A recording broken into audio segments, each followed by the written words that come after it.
proceedings of the days, which include the motion on the banning the growing of the eucalyptus trees in the country, that of establishment of strategic grain storage, reservoirs and silos in close of proximities to smallholding farmers, the motion on development of policy and funding for junior secondary school that has been brought by Honorable Joseph Ruku, the Member of Parliament, the Equalization Fund and Appropriation Bill, that is the Senate Bill number 3 of 2023, which will be brought by the chairperson. You may now stop the bell.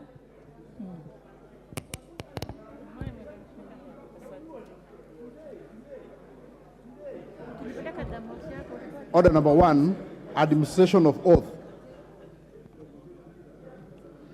Order number 2, communication from the chair. Order number 3, messages. Order number 4, petitions. Order number 5, papers.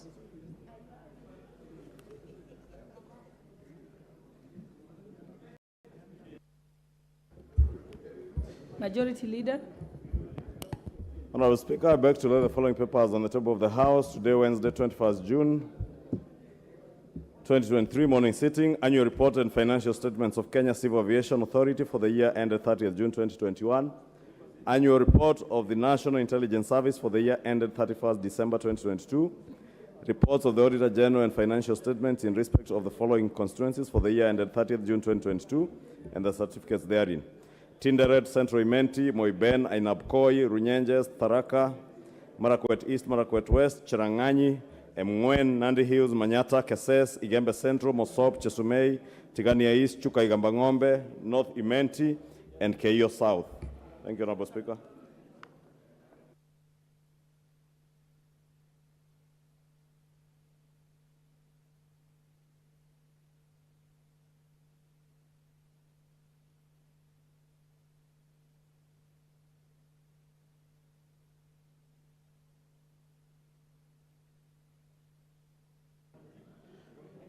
Order number 6, notices of motion. Order number 7, questions and statements. Order number 8, procedural motion, exemption of business from Standing Order 40, paragraph 3. What is your point of order, Leader Minority? Madam Speaker, sorry, I was at the table. I wish I was here earlier. Madam Speaker, I'm just rising to raise an issue which perhaps may require the intervention of the substantive speaker. But since you are sitting on the chair, I'm sure you are equal to the task. Yeah. Madam Speaker, yesterday afternoon, it must have come to the attention of members, perhaps some members, of some not so desirable occurrences within the presence and outside the presence of Parliament. I want just to take you, Madam Speaker, to Article 118 of the Constitution. And at Sub-Article 1, Parliament shall conduct its business in an open manner, and its sittings and those of its committees shall be in public. At B, it will also facilitate public participation and involvement in the legislative and so on and so forth. Now, Sub-Article 2, Parliament may not exclude the public or any media from any sitting unless in exceptional circumstances the relevant speaker has determined that there are justifiable reasons for the exclusion. Madam Speaker, I don't want to go on and on. The point here is that, Madam Speaker, yesterday at around 1:32 p.m., there was unseemly commotion at the gate of Parliament and within the precincts of Parliament along Parliament Road, and I think Le Selassie or Harambe Avenue. Madam Speaker, to an extent that the police were firing tear gas canisters, whose effect actually permeated the presence of Parliament, including my own office, and affected my own staff and everybody else. Madam Speaker, what I've been briefed is that some members of the public, I think in anticipation of the debate on the finance bill, had come to Parliament, to the presence of Parliament at the gate, to, of course, either show solidarity with the members of parliament or express their feelings about the bill, Madam Speaker. They are essentially, I think, picketing within the meaning of picketing under Article 37 of the Constitution. Madam Speaker, why I'm raising this issue is that we need to set the record straight. I don't think we want, as a parliament of the Republic of Kenya, to act differently from other parliaments of the world, at least of the civilized world. The world of, Madam Speaker, parliaments are known as public spaces, public utilities, public institutions that the public access at will. This happens even at the Capitol Hill in the US, everywhere. You go to Westminster Bay in the UK, everywhere, including some cities in Africa. Madam Speaker, I want you to make a ruling. A ruling, Madam Speaker, to guide first and foremost the House, but more importantly the police. Because if we allow this precedent that was set yesterday to have its way, we are going to basically be telling Kenyans and the world that this House or this Parliament of the Republic of Kenya wants to isolate itself from the very public it's supposed to be serving. Madam Speaker, what is it what kind of threat was the police or was the public, an armed public, going to pose to the House or anybody else by simply coming close to Parliament and picketing and cheering and even jeering, Madam Speaker? We cannot afford to be seen to be complicit in the gagging of the public when they're expressing their views on issues which they feel are pertinent, Madam Speaker. The public must be allowed to not only access Parliament, but also to picket around it at will. At will. Madam Speaker, I am raising very serious issues, and my friend doesn't understand. Yes. He has no capacity to understand what I'm trying to do. Yes. Madam Speaker, we have come a long way as a country. Kenyans went to the trenches. Kenyans went to the trenches to be able to attain the kind of freedoms we have currently under the Constitution. We must jealously guard those freedoms that are enshrined in the Constitution. Your point of order. Madam Speaker, thank you. Everybody has completed. Have you completed? Okay, let me conclude. Yes. So, Madam Speaker, I simply want to urge you, and let us be tolerant. Let us be tolerant, members. In this House, we have been here with my friend Kimani Chungwa and others. Today, you are there shouting to please people in the executive. Tomorrow, you will be here crying. I'm telling you, we have seen it all here. So, Madam Speaker, let us not be seen to be people who are curtailing the freedoms and rights of Kenyans as enshrined in the very, very progressive Bill of Rights in our Constitution. Thank you, Mr. Speaker. I submit. Thank you, my minority leader. Majority leader. Thank you, Honorable Speaker.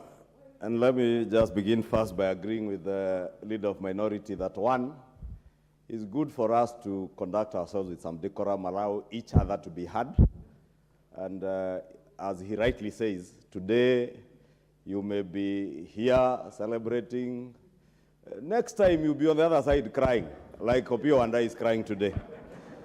And only 9 months ago, Madam Speaker, Opio and I then sitting where John Buddy is sitting, and he used to also like that corner there, would be cheering as John Buddy celebrated very major atrocities against us and the Kenyan people. But I don't stand here to celebrate atrocities against anybody. And I don't celebrate any travesties on just the justice of the people of Kenya. And Parliament, as Opio and I says, is an open place to members of the public. However, Honorable Speaker, we live in a civilized democracy. And in a civilized democracy, like happens all over the world, around parliaments, they are picketing corners. Around the world, parliaments, including the Parliament of the Republic of Kenya, members of the public are allowed into the public gallery, and with the Speaker's permission, even to the Speaker's gallery, to be able to watch and follow the proceedings of the House.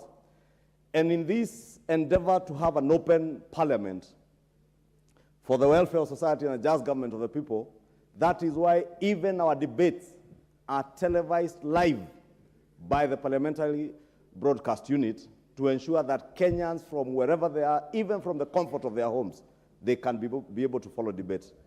But that, Honorable Speaker, doesn't mean that we live in an island. And it's only yesterday or the day before, I think it was on Thursday or yesterday, that the Speaker reminded us about our own safety within the precincts of Parliament and more so within these chambers. And he reminded us about the bombing of parliaments around the world, I think in Beirut, in Lebanon. You remember most recently in Burkina Faso, mobs taking over parliament and burning parliament, the parliament of Burkina Faso.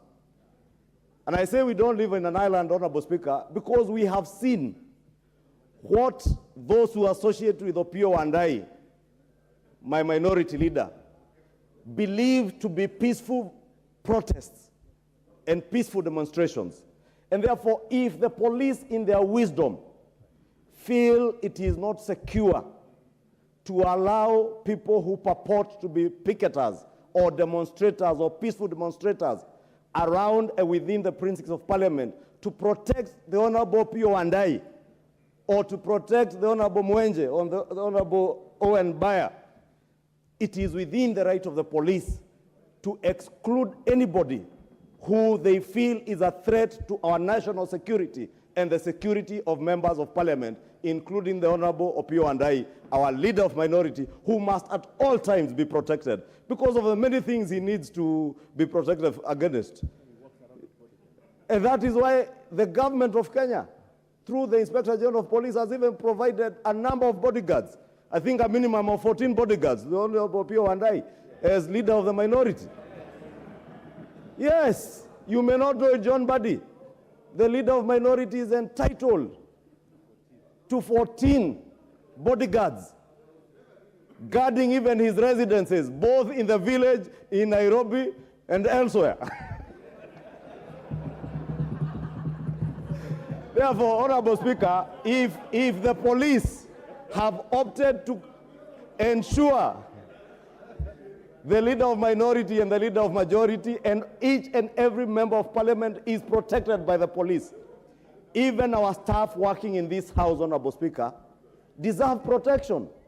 And therefore, we should not take it that anybody is precluding people from following the proceedings of the House when the police do what they want to do. And I want to speak to those people who are being mobilized to come and attempt, because, Honorable Speaker, I am also in the know, having engaged with a number of intelligence officers around this House. And you know there are enough intelligence officers in, outside, and around this House, Honorable Speaker, that there are people who are being mobilized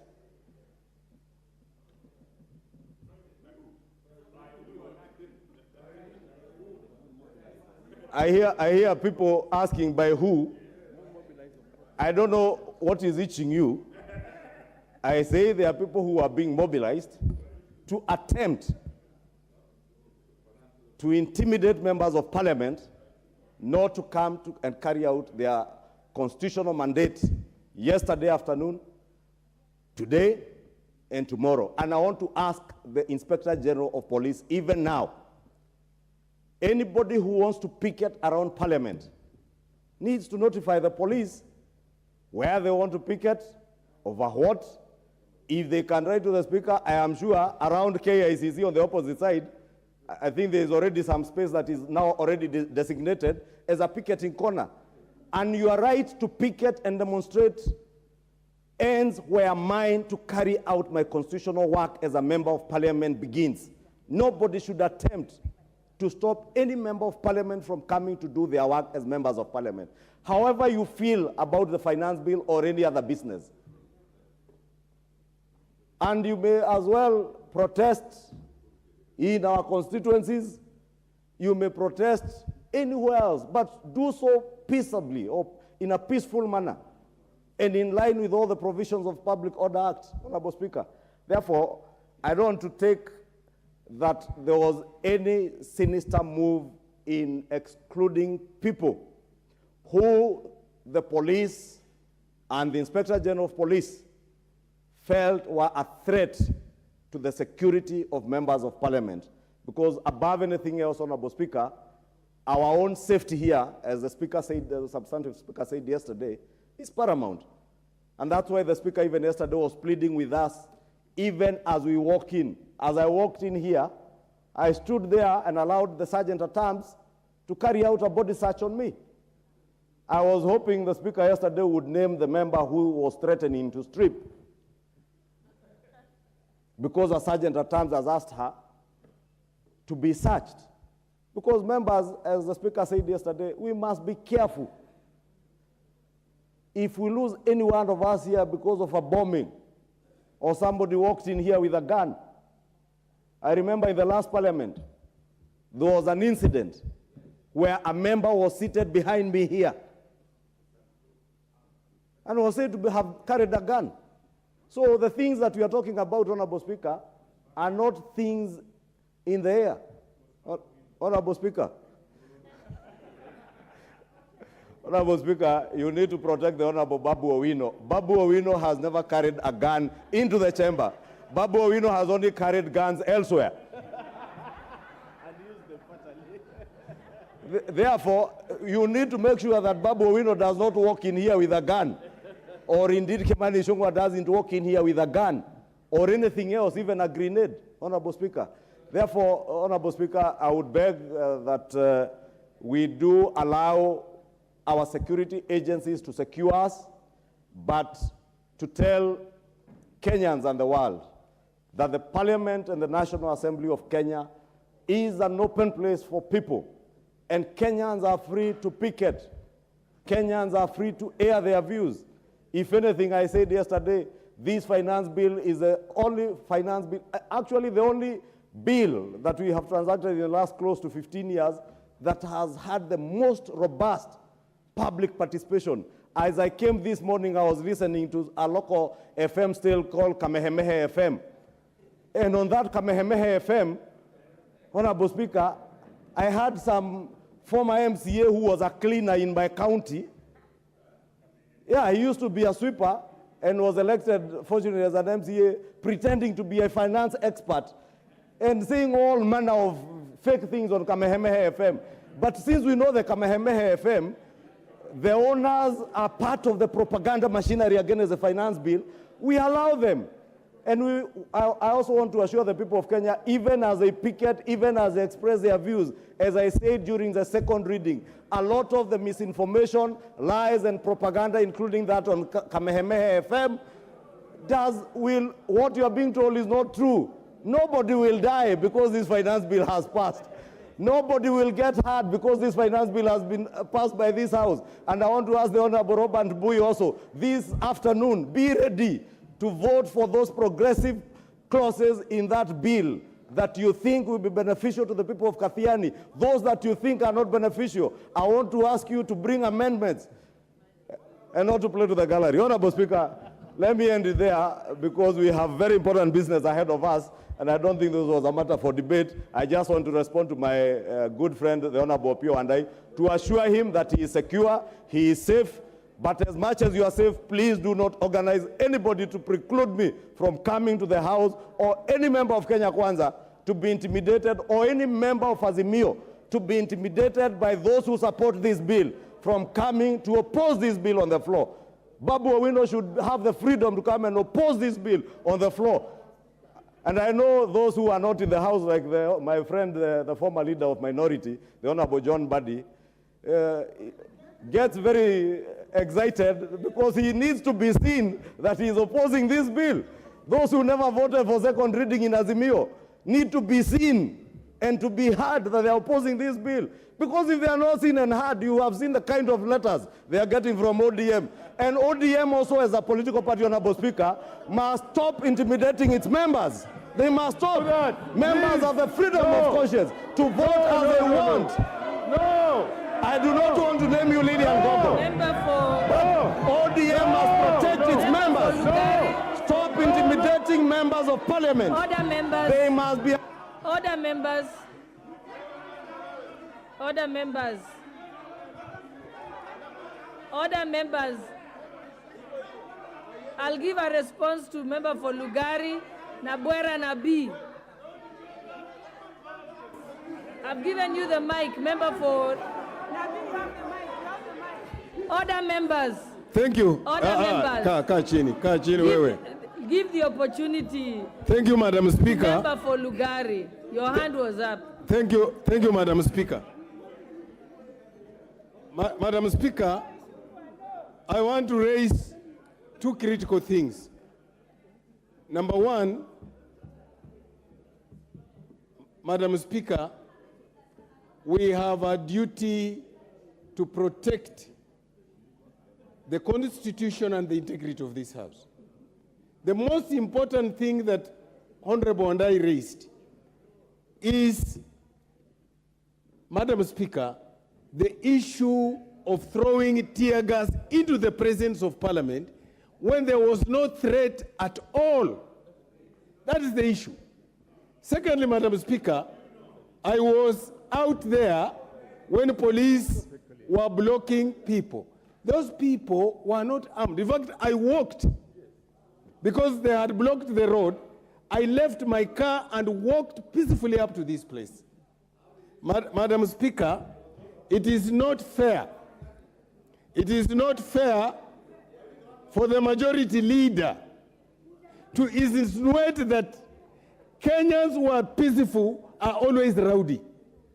It is not fair to the public who have sent us here if they want to participate by picketing, observing, they be blocked by police. Madam Speaker, I want to confirm that all of us want to have a sober debate.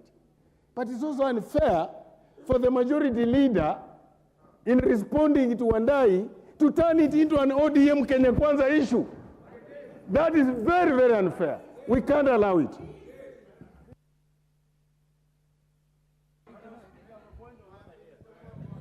What's your point of order, Honorable Mbadi? Madam Speaker, kindly, I want to appeal for sober debate on this matter. Madam Speaker, I think the question before us here is about the rights of Kenyans to picket, the rights of Kenyans to express themselves vis-a-vis what the Leader of Majority has said about the security of members of Parliament. Those are two issues that I think we need to deal with as a House. Whereas I agree that Parliament as an institution must be protected from any harm, any threat, any insecurity. That is also done everywhere in the world. Yes, we don't want to see cases like what happened in Capitol Hill when the supporters of the former President Trump invaded the presence of that institution. But again, we must allow Kenyans the latitude and freedom to express themselves around the presence of Parliament peacefully. There is no indication or evidence that those Kenyans who came around the presence of Parliament yesterday threatened the peace, threatened the security of members of Parliament. If there is that evidence, it needs to be tabled. We need to be tolerant, and as a House, I think it is high time that we created a space. You cannot ask those who want to picket about parliamentary proceedings to go to KICC. It must be around Parliament. And Madam Speaker, we have been very tolerant. In fact, at the gates of Parliament, we have seen Kenyans coming even with pigs and calling us pigs. We never beat anybody. We allowed them to picket. And in fact, Madam Speaker, during my tenure as minority leader, and it is very unfair for majority leader, who is a very good friend of mine, even at personal level, to come to the House and tell Kenyans that when I was minority leader, that I was cheering the tribulations of other members. I think that is unfair to me. I am one member of Parliament I am one person who power has never gone into his head. I don't allow power to get into my head. And Madam Speaker, for the information of Kimani Ichung'wah, I don't need to prove anything as a member of parliament for my coalition to know or my party to know my level of loyalty and my level of commitment towards the just cause of the people of Kenya. I have done it previously, I continue to do it, and I will do it up to the time that God has planned that I will be sitting in this house. I don't know when. So my friend, Honorable Kimani Ichung'wah, lastly, Madam Speaker, allow me, because he mentioned me about 3 times. He's my very good friend. And I want to persuade him again that, you know, when you get power, manage power. I see the majority leader as a gentleman who used to be very polished when he was the chair of the budget committee and when he was my student as a legislator. I have been tutoring him, including his coming to my house, and we were discussing, and I've been telling him how to conduct himself. When he has become majority leader, Madam Speaker, he is completely wasted. He has become arrogant. He even talked to seniors like me, and very rude. So, Madam Speaker, please save us from the majority leader. You cannot impute on the character of others. Honorable members, we have other business to transact. I think the point raised by Honorable, you don't have the mic. Honorable Okello, you do not have the mic. Honorable members, I think the issue that has been raised by Honorable Wandai and also responded to by various members and their views given. As we know, the happenings of yesterday,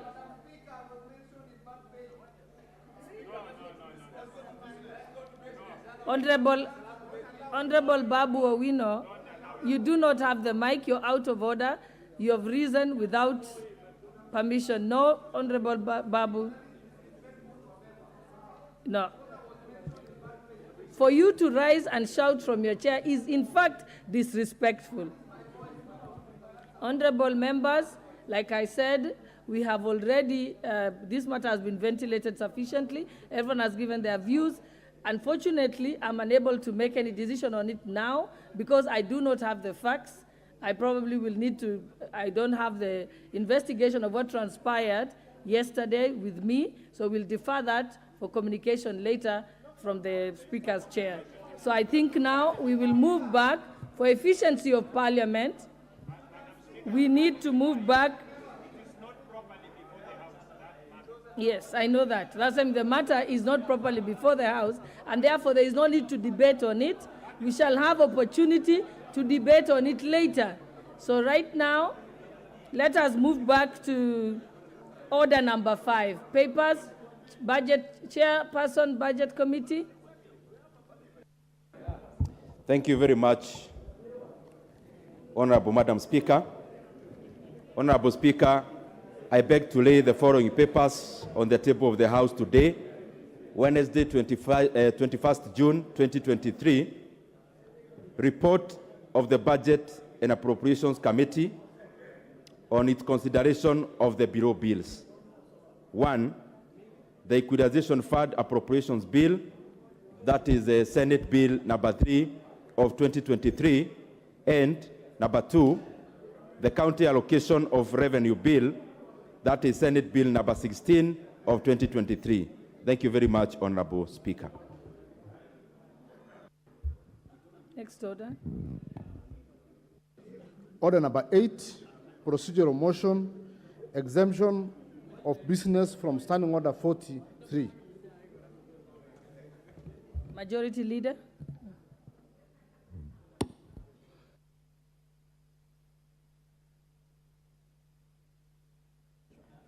Order number 8.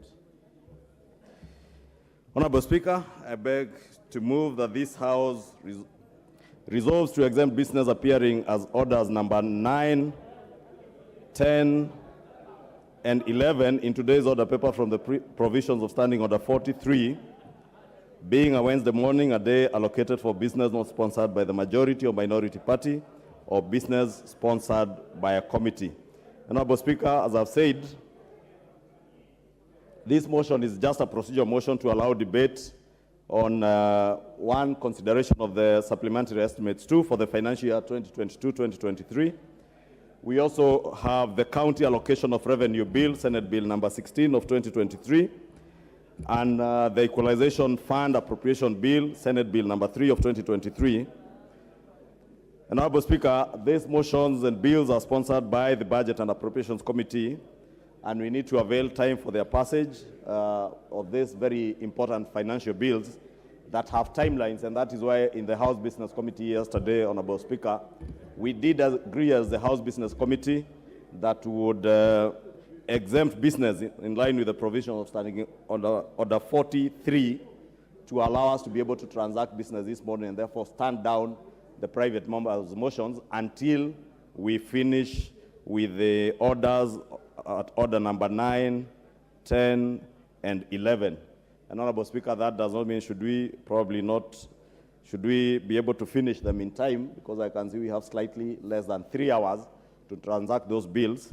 Honorable Speaker, in case we are able to finish, there are also other motions lined up, but looking at the time, Honorable Speaker, we may not have time for this. Honorable Speaker, even as I call on a seconder to second, if you indulge me, since my good friend, the Honorable John Buddy, alluded to the fact that I could be arrogant, and he knows, and I've been to his house, and he knows what I went to do in his house. And he knows it had no tinge of arrogance, but he knows I am a person who believes in the truth, and at times, people like John Buddy will mistake being told the truth for arrogance. But I have no tinge of arrogance, but I have a penchant for the truth and saying it as it is. Therefore, Honorable Speaker, even I say as it is, I will ask that he bears with me. And it's obvious, at times students become better than the teacher. And it better not be a problem to the teacher when the student became better than the teacher. Honorable Speaker, allow me to ask my good Deputy Whip, the Honorable Naomi Wako, member for Marsabit County, to second.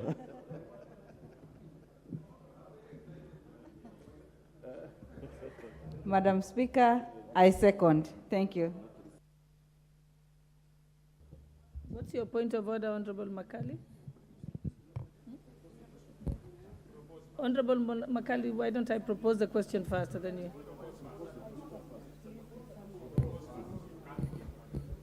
Honorable Makali, please give your point of order after. It has been seconded. That's what I said, yeah.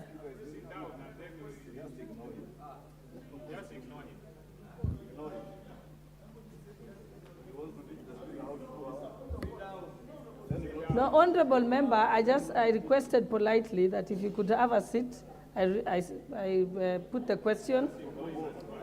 Honorable members, I now propose the question that this House resolves to exempt the business appearing as orders number 9, 10, and 11 in today's order paper from the provisions of Standing Order 43, being a Wednesday morning, a day allocated for business not sponsored by the majority or minority party or business sponsored by a committee.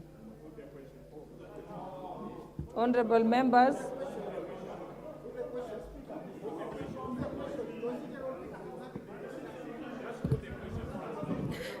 Honorable Makali, just put what's your point of order? Yeah, in the middle of... You know, Honorable Speaker, with all due respect to honorable members, you must realize that this is a house of rules and procedures, and a point of order is allowed in the standing orders.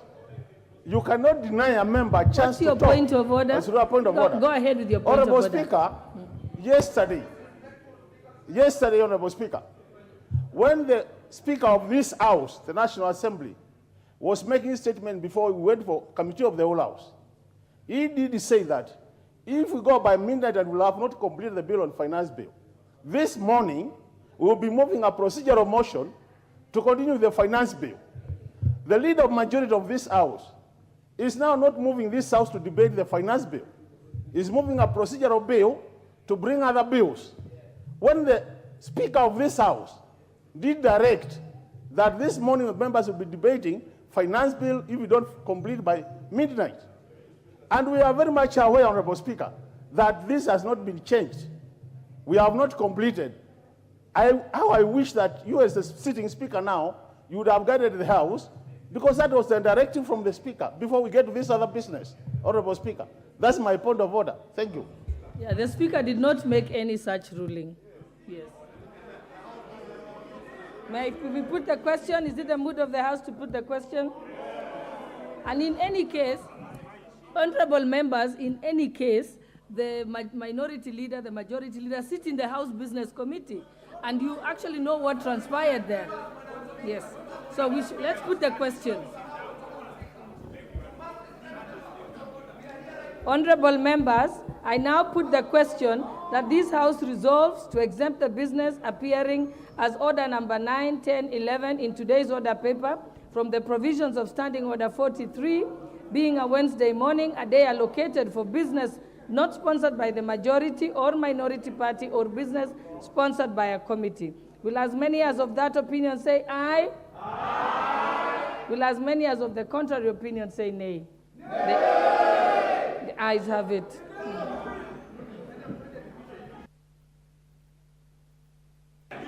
Next order. Next order. Order number 9, motion. Consideration of the supplementary estimates 2 for the financial year 2022-2023. Chairperson, Budget and Appropriations Committee. Thank you. Thank you very much, Honorable Speaker. Honorable Speaker, I beg to move that... Honorable Chair, Budget, hold on 1 second before you move.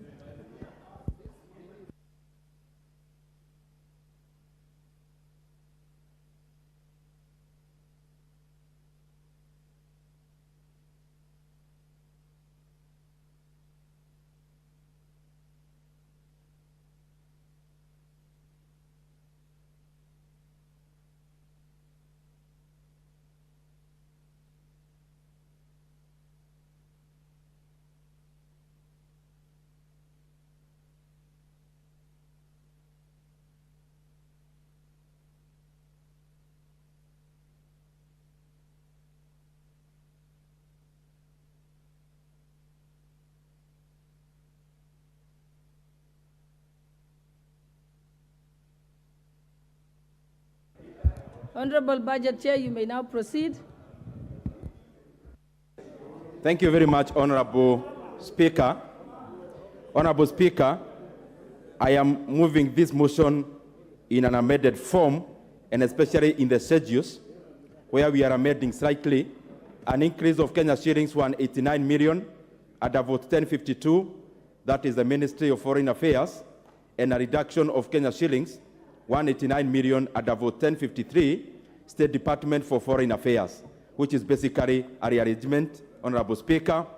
And therefore, in that amended form, Honorable Speaker, I beg to move that this House adopts the report of the Budget and Appropriations Committee on the second supplementary estimates for financial year 2022-2023, laid on the table of the House on Tuesday, that is yesterday, 20th June 2023, and pursuant to the provisions of Article 223 of the Constitution and Standing Order 243.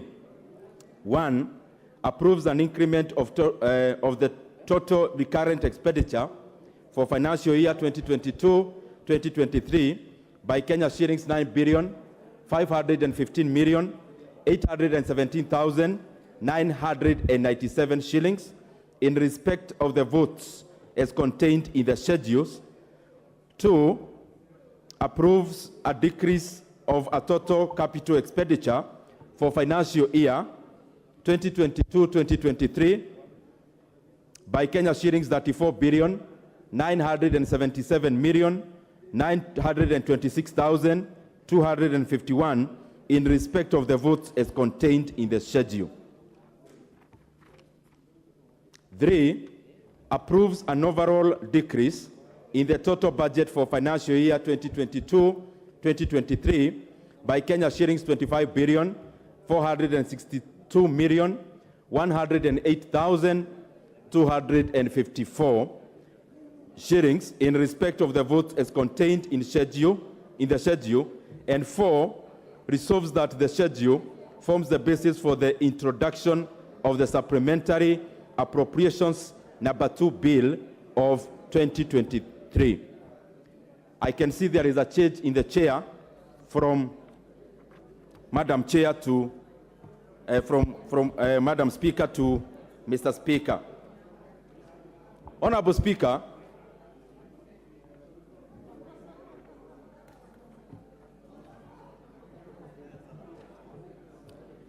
Honorable Speaker, the essence of having this supplementary estimates, that is number 2, Honorable Speaker, number 1, is to be able to tidy up the budget.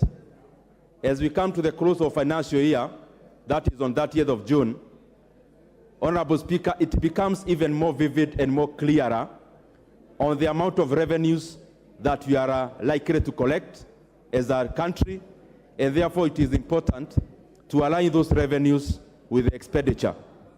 And I say this, Honorable Speaker, because as members are aware, budgets are made based on projections. And budgets are usually proposals. They are never cast on stone, because all the things that you consider the budget on, and especially on the revenue side, are variables, Honorable Speaker. They are not absolutes. And that is why it is always important to align our aspirations with the amount of revenue that you are likely to correct. Honorable Speaker, I first of all want to thank all the members, and especially departmental chairs and their members, who are able to consider these estimates in a record time. Some of them worked over the weekend, Honorable Speaker, and I also want to thank the Budget and Appropriation Committee members who have been working over the weekend up to yesterday, Honorable Speaker, to be able to finalize on the report that we are now debating. Honorable Speaker, the amount of money that is involved in these supplementary estimates too is a net of a reduction of 24 billion Kenya shillings, which, Honorable Speaker, there is a slight increment of around 9 billion Kenya shillings in regards to recurrent, and also, Honorable Speaker, there is a reduction of Kenya shillings 34 billion in regards to development expenditure, Honorable Speaker. Honorable Speaker, also, in the same report and in the same consideration, we are considering the expenditure which has been expended under Article 223, which is usually the right procedure on especially issues that are emergency in nature and that could not wait for the next budget cycle. However, I want to take this opportunity to laud even our National Treasury and to laud even this administration. Honorable Speaker, I don't know whether I'm clear, I'm hearing whether like there is a echo in the speaker. Honorable Speaker, I want to laud the National Treasury and the administration because basically we have seen a gross reduction in regards to the consideration of expenditure already done under 223.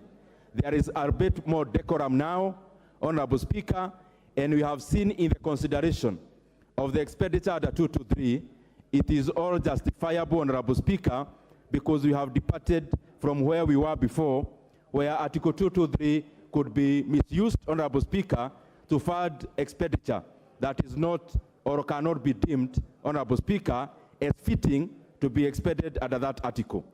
Honorable Speaker, I first of all want to say something about why the reduction, and especially in capital expenditure and the increment when it comes to recurrent. Honorable Speaker, as we talk about recurrent expenditure as a country, there is some recurrent expenditure that has got capital element in it. And I want to exemplify that. Honorable Speaker, for example, part of the 223 are monies that we have expended in terms of the JSS teachers, Honorable Speaker, and as much as this is a recurrent expenditure, it is capital in nature because it's capitalizing our education sector, and Honorable Speaker, it is going into polishing our labor and into polishing that factor of production, Honorable Speaker, that is the people of Kenya. Honorable Speaker, therefore, when we see an increment in recurrent expenditure, we are not increasing the recurrent expenditure in the one that is known more for wasteful expenditure, but the one that is actually going into rendering service to the people of Kenya.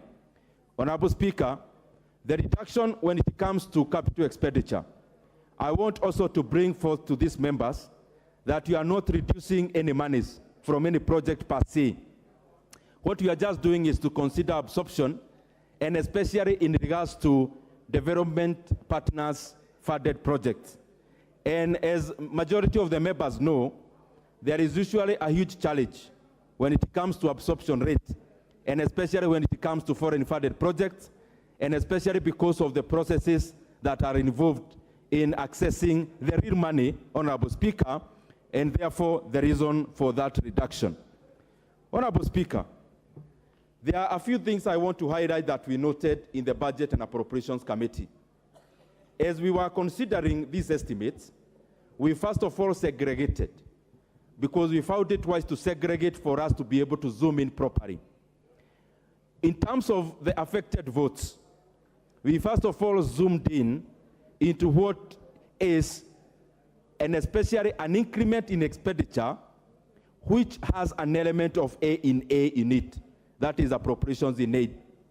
We also segregated whatever is GOK funded, and especially that which had been allocated GOK financing in the financial year of consideration, which is actually the current financial year that will be lapsing on the 30th of June.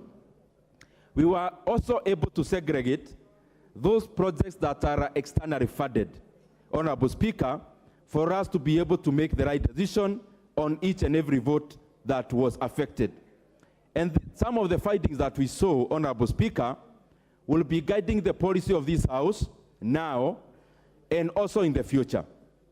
Honorable Speaker, some of the findings is that we have seen there is usually a gross underestimation when it comes to budgeting of appropriations in aid. Majority of GOK enterprises and sagas and institutions underestimate, and probably could be deliberate, underestimate their A&A at the point of making the budget, like the one we are considering for 23-24, Honorable Speaker, so that they may have surplus to only request to be given authority to expend as we come to the close of the year. And Honorable Speaker, the budget that we are making, let me talk about it because that is what is rife in our minds. The budget we are making, I don't want to reference to the one that we are making supplementary estimates so that I bring the point to the members. Out of the 3.679 trillion shillings that we anticipate to have as revenue, when we have 2.57 trillion Kenya shillings as ordinary revenue, Honorable Speaker, the third other source of revenue after deficit, Honorable Speaker, is appropriations in aid. Out of that 3.679 trillion, Honorable Speaker, we have budgeted for A&A of 347 billion Kenya shillings. The point I'm trying to drive home is that this is a very far-reaching and a very important revenue stream for government. And A&A, Honorable Speaker, just for the members of the public who are viewing to understand, it is the monies that we pay for when we get some premium government services, Honorable Speaker, and especially that which are not pure public goods, which are expended for free. When you, for example, Honorable Speaker, you are taking a passport, the amount of money you pay to the Immigration Department, that constitutes A&A. When a student in a public university pays school fees, that is a revenue to a public institution which is a university, and therefore, Honorable Speaker, that also constitutes A in A. So majority of these public institutions, as we do the main budget, they underestimate, probably, as I said before, deliberately, the amount of money they could be receiving. So that as we progress within the year, the financial year, all that they have to do is to ask the Treasury for the authority to spend this money. Honorable Speaker, we actually wrote in our report that we will be basing the projections of A&A not on what is proposed by the MDAs, but actually on the monies collected as A&A by the last supplementary estimates considered by this House. And Honorable Speaker, when we do that, we'll move closer to the reality in terms of the actual A&A that we collect as government. Honorable Speaker, we were also able to look at GOK funded projects which were being affected. And Honorable Speaker, I want to assure this House that we actually reversed most of that amount, which is GOK, because it was very marginal.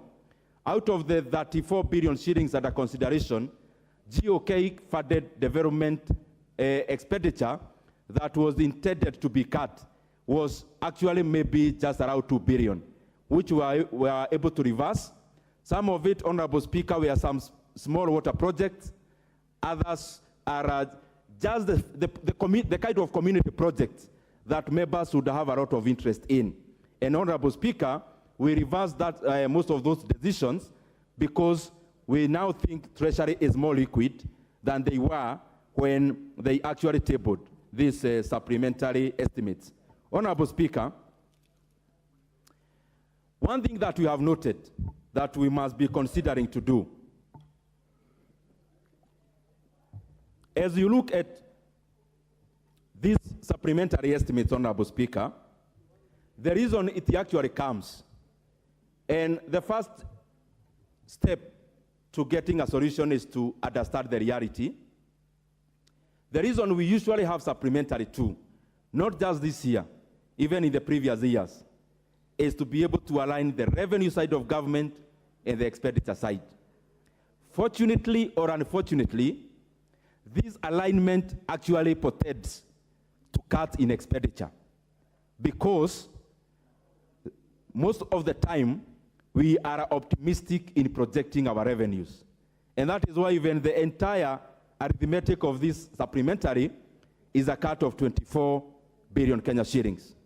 Honorable Speaker, as the Budget and Appropriations Committee, and I hope also this House, buys into the idea, we need to have very robust revenue-raising measures.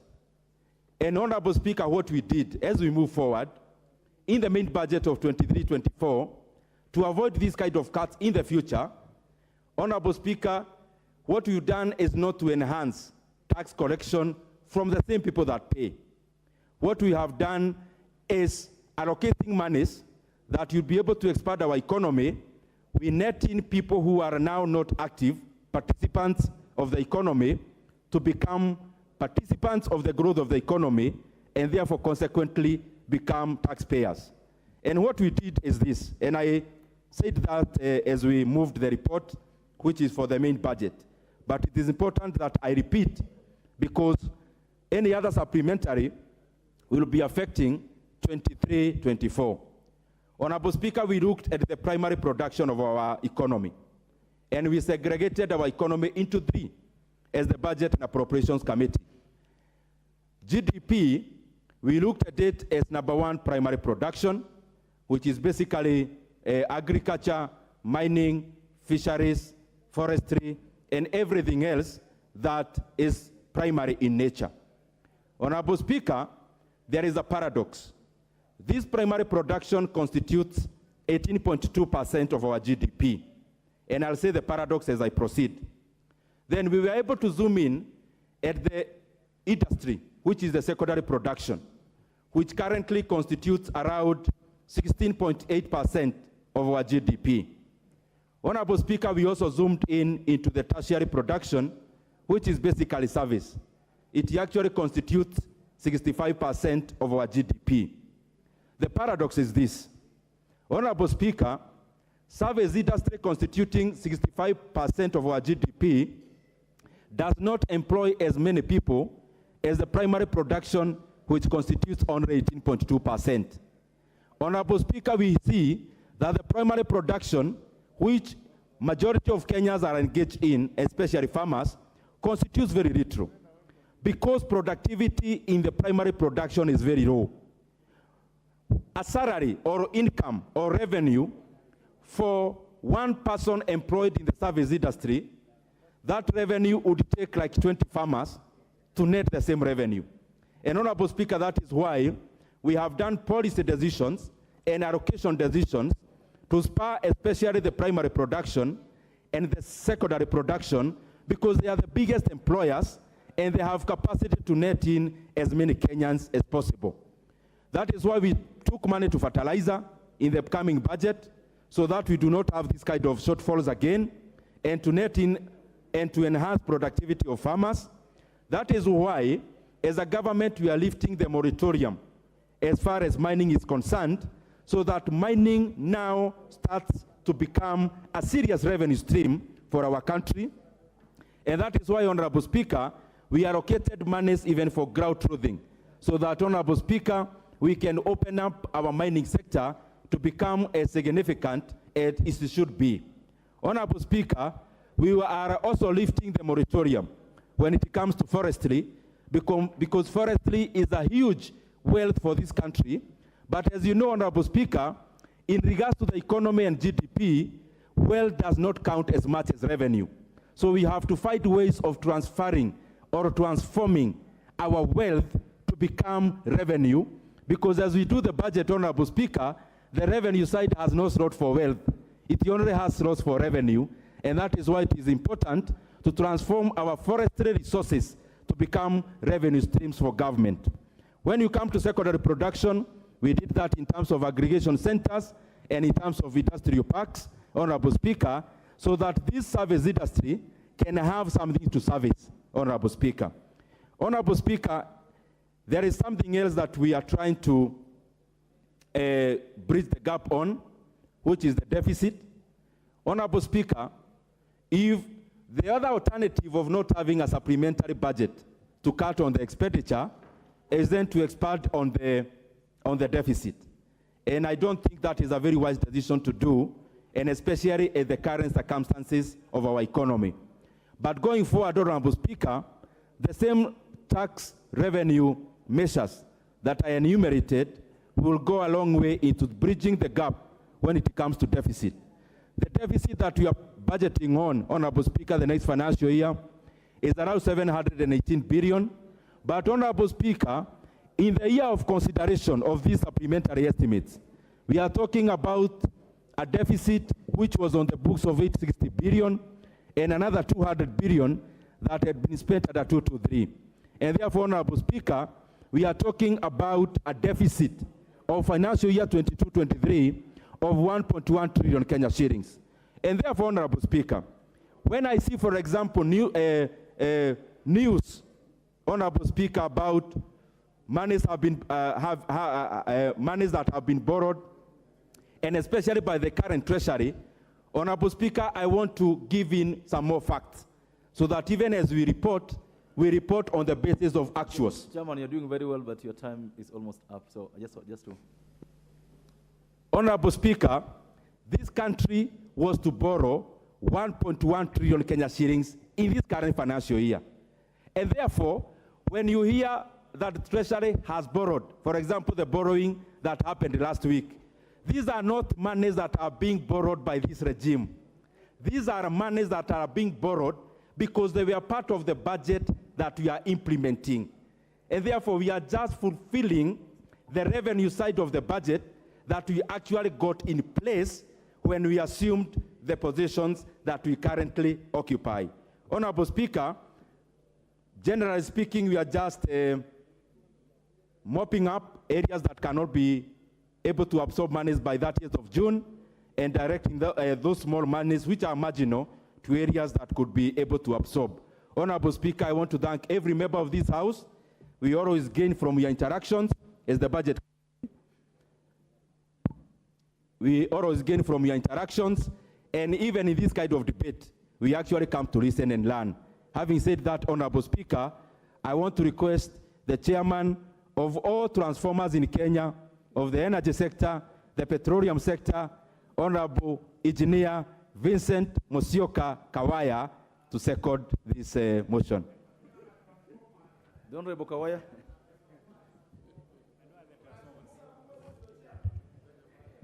Thank you.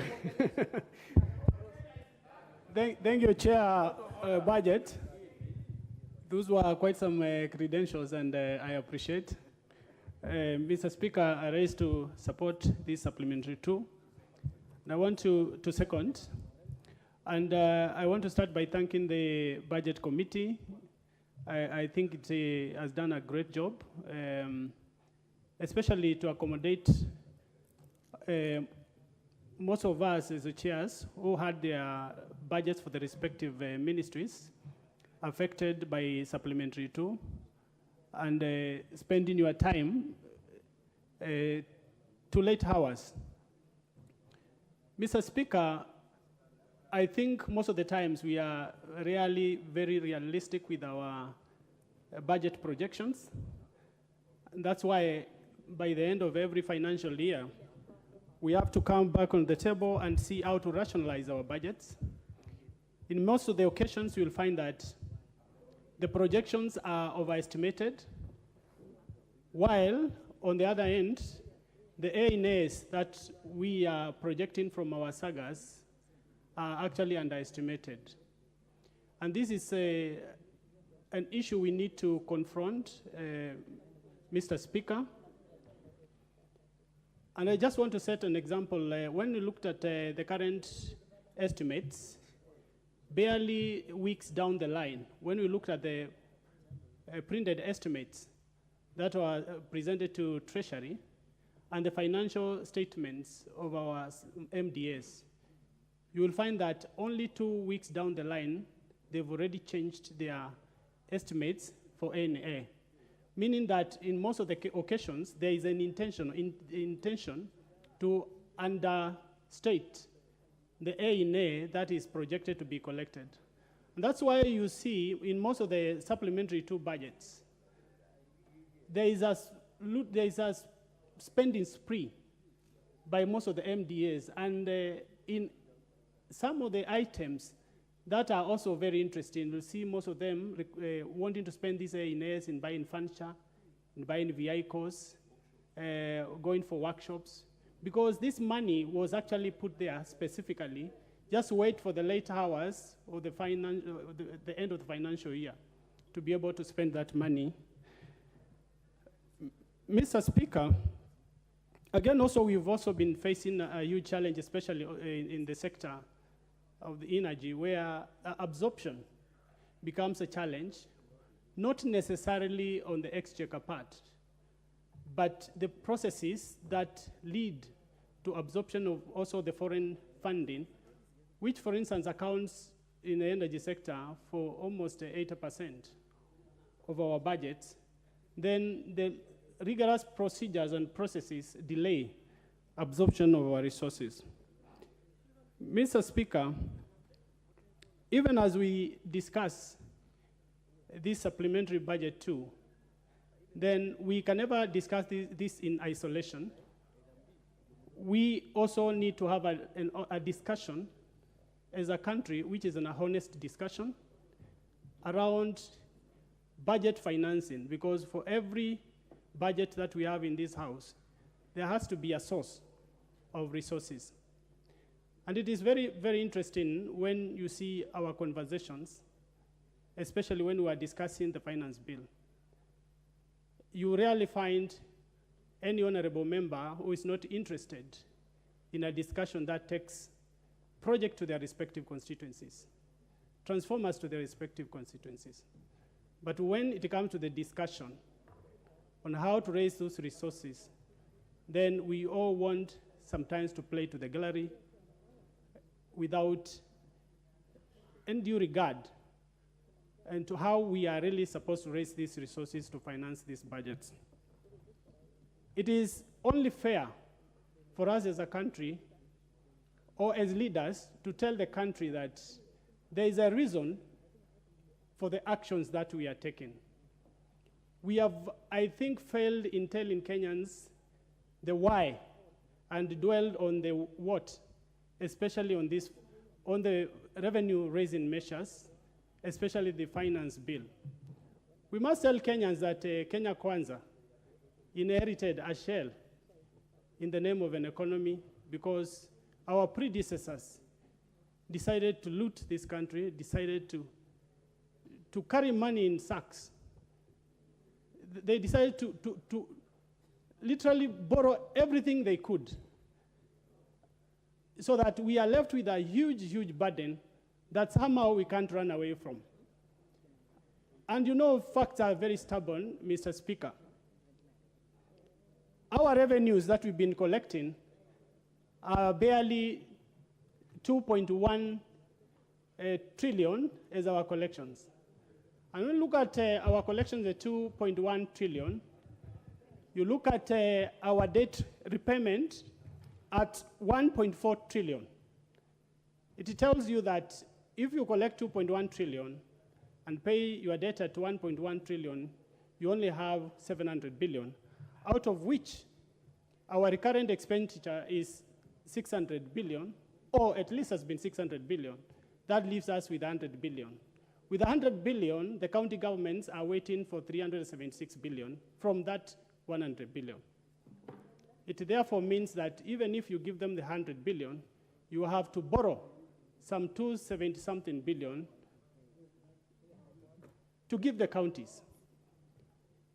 And therefore, as we do this discussion about revenue-raising measures, I ask members, especially from the other side of the political divide, let us kindly not play to the gallery.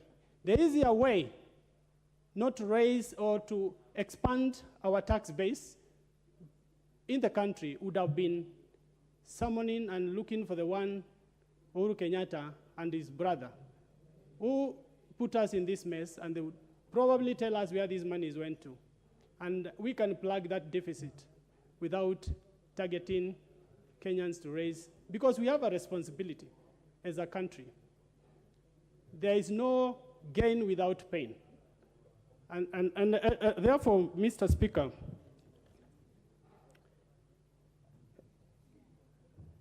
as we move towards the current estimates, I think there is also something to learn from the current supplementary budget, that we should work closely towards having budgets that are manageable, making realistic estimates in our budgets. Mr. Speaker, the current budget that we have, I think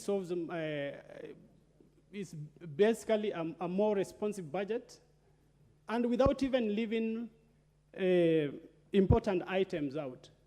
And I think it does take a bit of wisdom and creativity to come up with a responsive budget.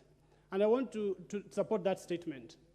In the energy sector, for instance, we've been having a budget of, say, 90 billion. And I'll tell you, in the past, the current budget, which is a reduced budget of 65 billion, for instance, seems to be more responsive in terms of how this particular budget, for instance,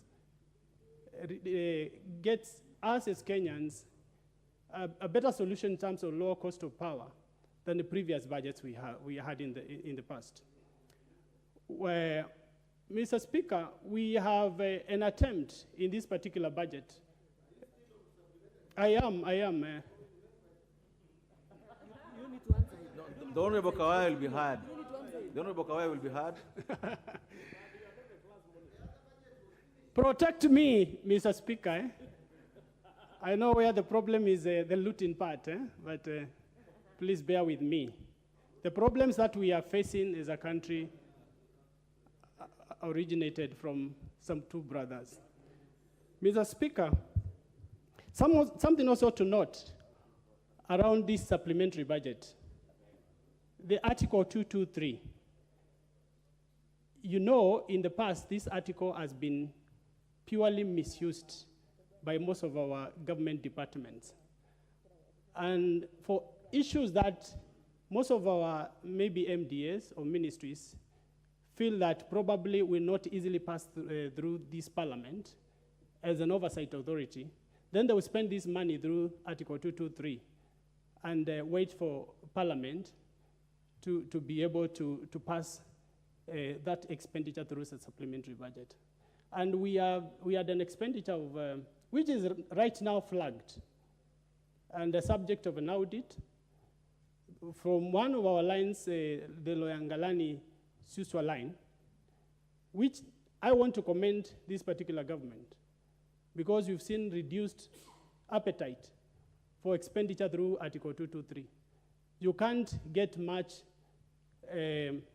benefit from this Article 223 because rarely is it used in good faith.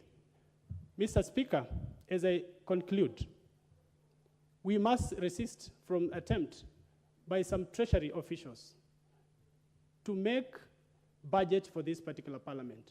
We've seen occasions where supplementary recommendations by the budget committee are overturned in the last minute, or there's an attempt to overturn those recommendations by treasury. I think it is important for this House to stamp authority. We have seen even attempts to reduce allocations to projects affecting members, and even the proposed expenditures for these particular resources would be termed as low priorities. So I urge members to be, especially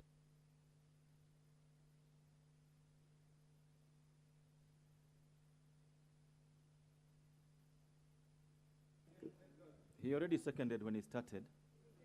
Yeah, but you can give him the mic just for the sake of Honorable Mbadi. Give him the mic for a second so that he seconds. Mr. Speaker, with those few remarks, I second. Thank you. Thank you so much, Honorable Sioka. Honorable members, before I do the needful order, Honorable members, before I do the needful, I will wish to recognize the President of the Public Gallery this morning of Ongata Royal Academy from Kajiado North constituency in Kajiado, and students from Ndurarua High School from Dagoretti North in Nairobi County. We welcome them to follow the proceedings of the National Assembly this morning and wish them the best in their tour of the city this afternoon. Honorable members, it's now my time to propose the question, and before I do so, I'll just remind you that the motion was moved in an amended form under Standing Order 48, and the amendment affects the schedules, not the motion as moved, and so as you debate, you are accordingly advised. Honorable members, I now therefore propose the question that this House adopts the report of the Budget and Appropriations Committee on the second supplementary estimates for the financial year 2022-2023, laid on the table of the House on Tuesday, 20th June 2023, and pursuant to the provisions of Article 223 of the Constitution and Standing Order 243, approves an increment of total current expenditure for financial year 2022-23 by Kenya shillings 9,515,817,997 in respect of the votes as contained in the schedule. And 2, approves a decrease of the total capital expenditure for financial year 2022-2023 by Kenya shillings 34,977,926,251 in respect of the votes as contained in the schedule. And 3, approves an overall decrease in the total budget of financial year 2023 by Kenya shillings 25,462,108,254 in respect of the votes as contained in the schedule. And 4, resolve that the schedule forms the basis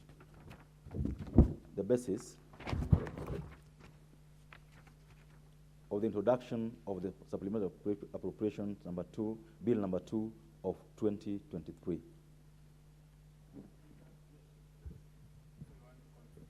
Of course. So this chance will go to members. I'll follow this. unless I'm assuming that those who have, put in the, I've been in this house since we started. There are those who put intervention because they want to talk about that thing in the morning about the protests. So that's why I said I will follow the list as I have it here. They will always do. So if you want to contribute, you tell us, then you proceed. And the first chance goes to the Honorable Gigi Kagombe of Gatundu South if he's in the house. Then that chance then goes to the Honorable Wilberforce Oundo of Funyula.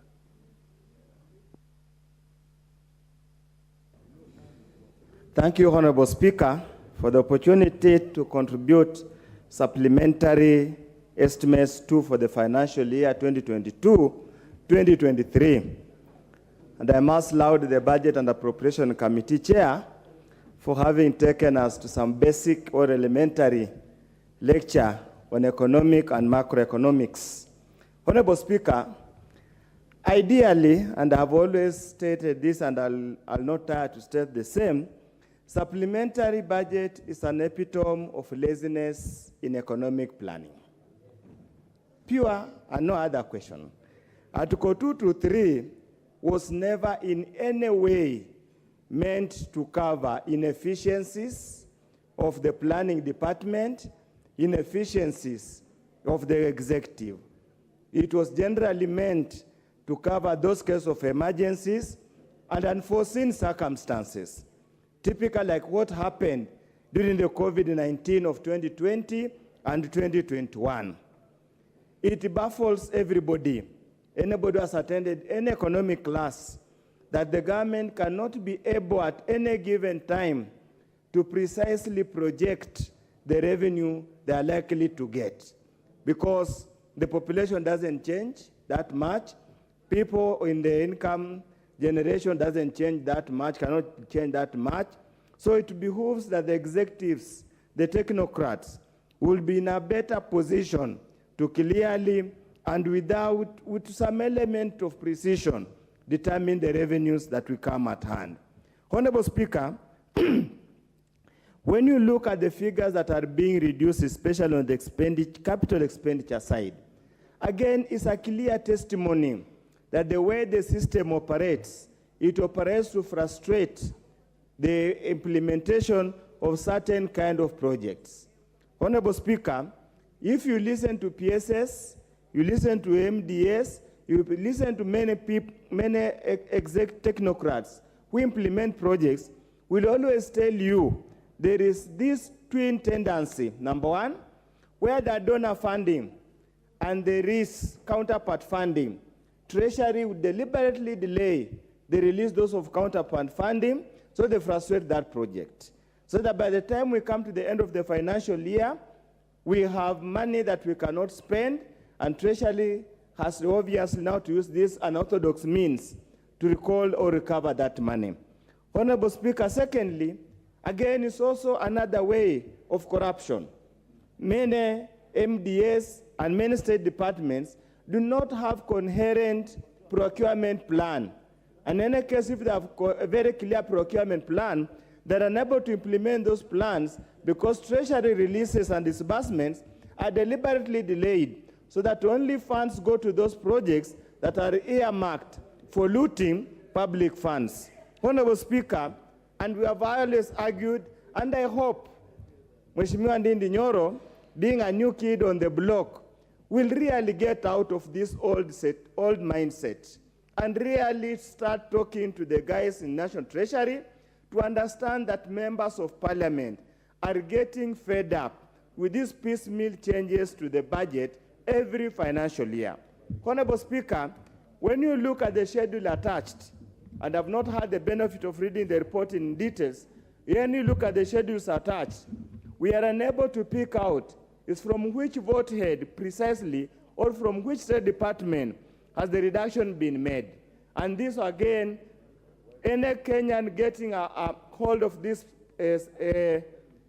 order paper will be unable to know where those particular changes have happened. So, Honorable Speaker, we need to tighten up. And as we have always continuously said, And all in their reports, be it for the supplementary one, be it BPS, the Budget and Appropriation Committee has always called upon for a review. Honorable Wundo, I don't intend to interrupt you at all, but the order paper that you have as the schedules, totally. Chair, Honorable Speaker, true it has got schedules. And the schedules it has got the vote program, it has got the revised budget estimate for financial year 2022-23. It does not provide the comparative analysis of after supplementary budget one. Honorable Speaker, I've been lucky.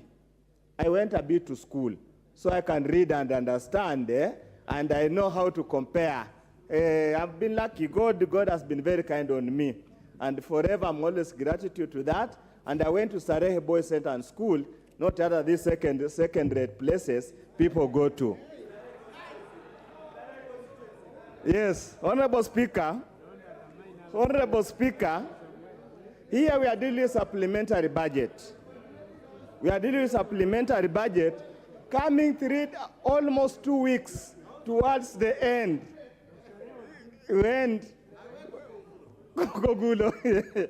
Honorable Speaker, it is coming 3 weeks or 2 weeks. In fact, today, 30th is Friday next week.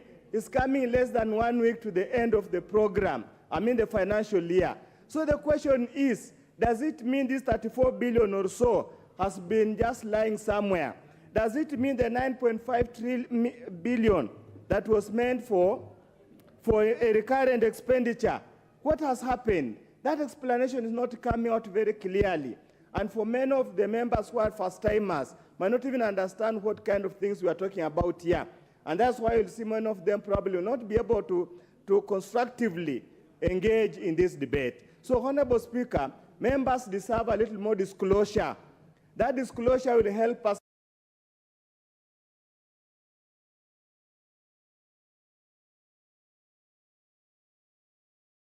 specific, because the budget is based on specific projects that we are putting money in Project Y, we are putting money in Project X.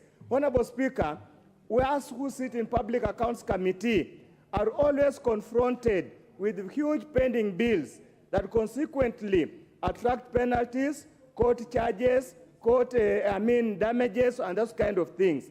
And Honorable Speaker, this comes out of this kind of arrangement, Honorable Speaker. We need as a country, we need as a parliament, we need as the executive, and this goes to the Parliamentary Budget Office.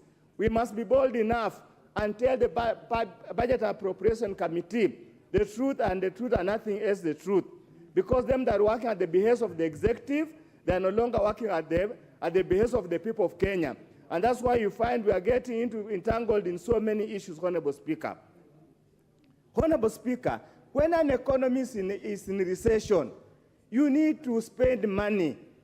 That's why this 34 billion, for example, if it was spent on providing electricity, taking electricity projects to the various villages in the country, people will be employed. We will get resources and infrastructure that are enable us for Vision 2030 to get us this economy to a certain level.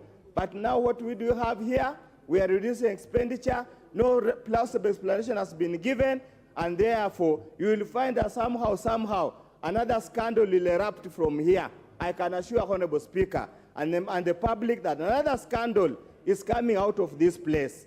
We will have pending bills, Honorable Speaker, penalties will accrue, interest will accrue, the contractor service providers will go to court, and we'll have these matters. As I conclude, Honorable Speaker, the chairman has mentioned the issue of the structure of the economy. He has said the economy is driven by service sector at 60-something%. And he has said the primary market, primary production only accounts for about 18%. Who is to blame? Who is to blame? In any case, what's the problem in the service sector?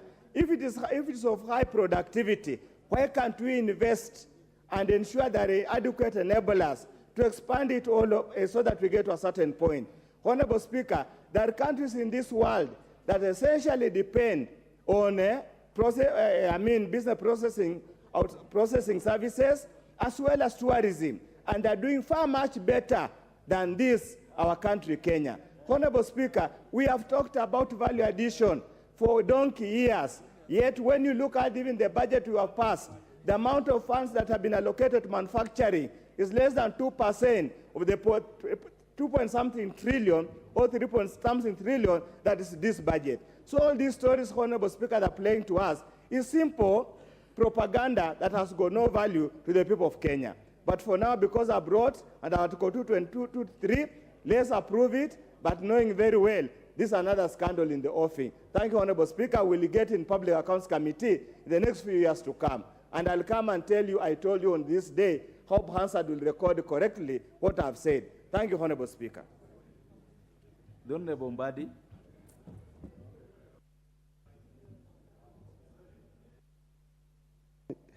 Thank you, Mr. Speaker. Mr. Speaker, let me start by first thanking and praising the Budget and Appropriations Committee for job well done. I want to praise the chair of this committee. I think is coming out as one of the best chairs of the Budget and Appropriations Committee so far.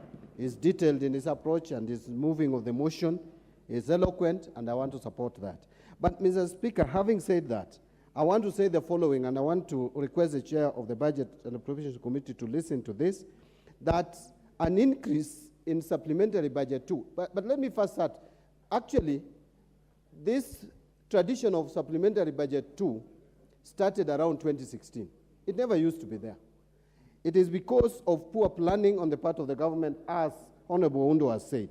But I want to say that an increase of 9 billion in recurrent budget under supplementary 2 is not something to consider lightly as a modest increase. Because we have just a few days to June, I know this money has already been spent under Article 223. And that is why the Honorable Chair, I am proposing an amendment to the PFM Act. And it is already, I think it should come for the first reading soon, to bring out clear procedure of spending under Article 223. Parliaments need to be involved and to be given days to consider requests from the executive. This idea of giving blank check to the executive to spend at will and just seek for post facto approval must just stop. Remember, Mr. Speaker, that Ruaraka land, and I keep on repeating it, the committee rejected that expenditure under Article 223. And it remains that Parliament rejected it. But what happens? The money had been spent, and it is in billions. So, Mr. Speaker, we must have post facto information from the executive to Parliament through Committee of Parliament, through Budget Committee, that this we want to spend under Article 223 on this and this and this, and allow 14 days for Parliament to consider that. Nothing would bring Kenya down in 14 days, really. After 14 days, if Parliament will have not dealt with it, then the executive can go ahead. Again, a decrease of 34 billion, and I wanted also the chair to listen to this. A lot of this expenditure that is being reduced under capital expenditure, you have rightly put, is usually under development partners funded projects. But the problem is usually not the development partners. And Mheshimiwa Oundo will sit with him in Public Accounts Committee. Actually, the problem is the counterpart funding from the GOK. That is what is stopping and blocking all the projects that should change the lives of Kenyans, which are supposed to be funded by donors, some of which are concessionary loans, some of them are even grants. But because the government of Kenya cannot meet their part of commitment, which in a number of cases is not even 10% of the project implementation cost, that needs to be addressed. And you have rightly put it, appropriation in aid. We have been, in fact, when I was in the Budget Committee, we were moving towards insisting that the government tries to remove this idea of appropriation in aid and have most, if not all, revenues collected and to go to the consolidated fund so that it is expended properly. Because the moment you allow this A in A's, most MDGs most agencies will just underdeclare. Because they need more money from the exchequer, they will underdeclare their own source revenue. Mr. Speaker, on borrowing, yes, I agree that the budget we are implementing was actually the last budget of Uhuru regime. That is a fact. But nothing stopped this government from restructuring the budget to suit their interests. If anything, this government came into office in end of August. That was just about 1.5 months after the beginning of the financial year. So you had all the time to restructure this budget to meet or to be in line with the manifesto of the Kenya Kwanza government. The idea of you are borrowing because the other regime had planned the borrowing, that does not make sense, Mr. Chairman. You don't have to borrow because someone had planned to borrow, and now you have taken over from him. You must actualize the borrowing. And again, I would want to challenge your figure on what was planned for borrowing. It wasn't 1.1 trillion. I have the figures with me. It was 824 billion. That is what was the budget deficit. It is split into net domestic borrowing of 395.8 billion and a net external borrowing of 428.3 billion. These are not my figures. They are figures which are even with the Parliamentary Budget Office. So, Mr. Speaker, but whatever it is, even if it was 1 trillion, the bottom line is, Mr. Speaker, that you don't have to borrow. You are now the ones in charge. In fact, I want Kenya Kwanza to move away from this rhetoric of we borrowed, we found a tattered economy, we found an economy that has been run down, that people are carrying money in sacks. Really, money, you know, you people are talking like Kenya is a kiosk or a supermarket. How can you tell people that the money that can run the economy of Kenya was carried in sacks? Those sacks could fill the city of Nairobi. So let us not, even if we want to lie to Kenyans, we need to be decent in our lies. We can say, yes, that some people have stolen from our coffers. And that is a fact. Under Uhuru regime, there was theft. Even under Kibaki regime, there was theft. It is the degree that differs. Under Ruto regime, we have started seeing theft. If a road from James Gishuru Road, Mr. Speaker, this road from James Gishuru Road to Olosereni, I have not measured it. It cannot be more than 15 kilometers. The work that should be done on this road is purely recarpeting. You award a contract of 1.9 billion, and then you hear that those are farms that are well connected in the system. There is already theft. We are reading and we are seeing, and we have heard it even before the Nation newspaper brought it out, the issue of oil, edible oil. Even members of parliament here, I cannot mention them, some of them have told you, you know, there is a lot of theft. And it has turned out it is true that Kenya National Trading Corporation is sinking this country to one of the major scandals, and we are watching. Many, many other things. Under Article 223, which you are saying that the current government is now not using a lot, there is theft going on. And actually, we have ordered for audit of all expenditure under Article 223. I don't want to go further because I am waiting for the report of the Auditor General. I am the chair of Public Accounts Committee. I'm waiting for it to come. But let us stop. Honorable Mbadi, just take your seat. This point of order. Thank you very much, Honorable Speaker. You know, Honorable Speaker, the distinguished leader, John Mbadi, is actually the chair of the Public Accounts Office Committee. And it behoves on him to bring a report to this House to say what he is saying instead of just speculating on things. And he's a good accountant who knows that before you say things, you should have facts. Facts that have been investigated, facts that have been proven beyond reasonable doubt. So for him to go on a tirade, which is actually a tirade, he is known for facts.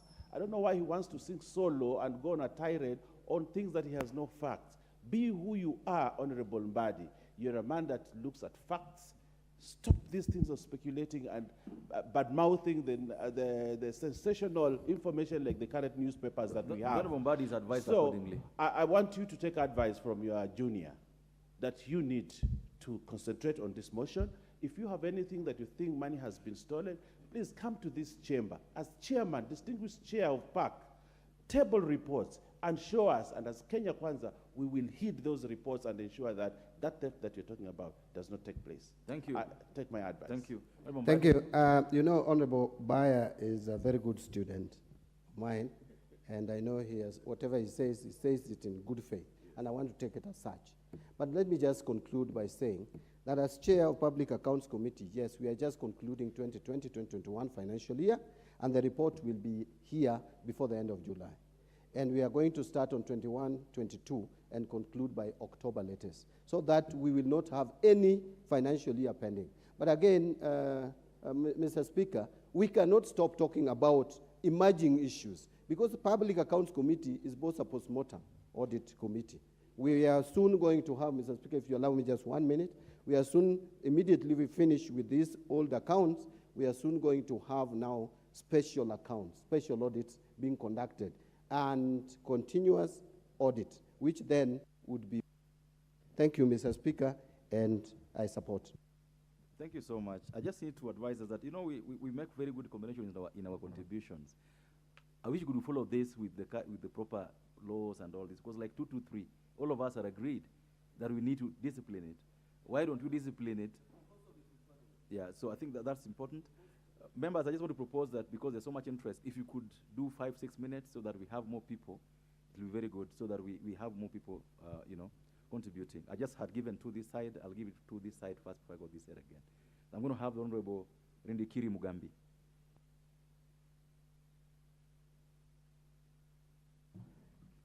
I want to thank you, Mr. Speaker, for this opportunity.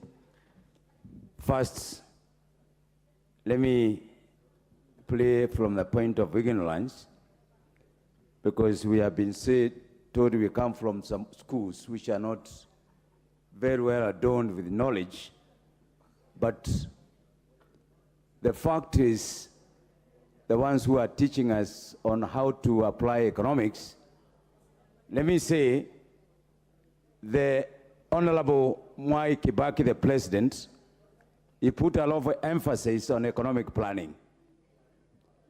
The Jubilee government and the Azimio government did away with the Department of Economic Planning as a ministry. And Mr. Speaker, you agree with us that it will be very difficult to project the existence of routers. The Jubilee government and the Azimio Brotherhood concentrated more on the aspect of downgrading the proper planning and assumed an authoritarian way of economic planning. Mr. Speaker, our Kenya Kwanza government is very keen on executing its plan, and the first step is to align the resources that are available with the activities that the government want to do. I want to reply to my colleague, professor of the University of Nairobi.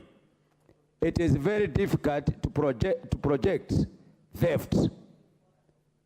Mr. Speaker, the infamous sack or carrying sacks of money, it was done up to the day of the Supreme Court ruling. So I want to reply to Mr. John Bandi, we didn't have time to take control of the Treasury until when the President was sworn in. Mr. Speaker, I want to applaud the Chairman of Budget and his committee for taking keen interest on realigning the expenditures, even if it is for a short time. The only thing that they should have done is to give us the names of those notorious departments, which are very known to misuse public financing. Mr. Speaker, I know for sure, if you pick from where we stop, the remnants of Azimio and Jubilee, they are still in government and they are still in control of various government ministries. So when they are talking about, it's their problem. They are spending a lot of energy shouting and playing to the gallery, but they are not saying they are still part of it, and we are getting rid of them, and we will. I can give you an assurance. I've been in this house slightly better than you. I'm not a cheerleader. We are coming in. Sale people don't recognize cheerleading. Mr. Speaker, the budget has taken time to realign, even if it is 2 weeks, the revenue that they allege with the activities the government want to do. And I'm so happy because this part of the supplemental budget is addressing a factor which is dear to us, putting money in an account like CDF, putting money in the stored projects, realigning and addressing the repayment of the debt. Mr. Speaker, there is no other government that, since independent, which has come out clean to say this is wrong and this is what we are doing. And that's what the Budget Committee has done. So, Mr. Speaker, we cannot come here and pray to the gallery.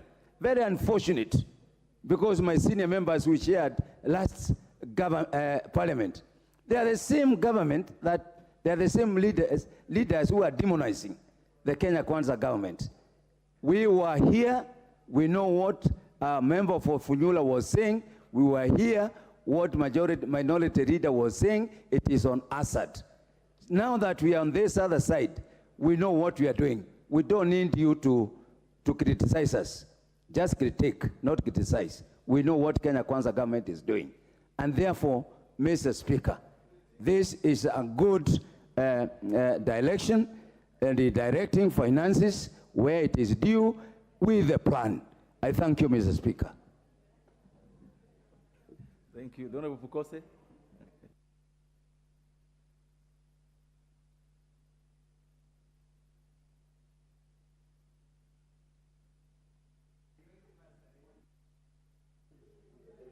Thank you, Honorable Speaker, for giving me opportunity to contribute to this supplementary budget too.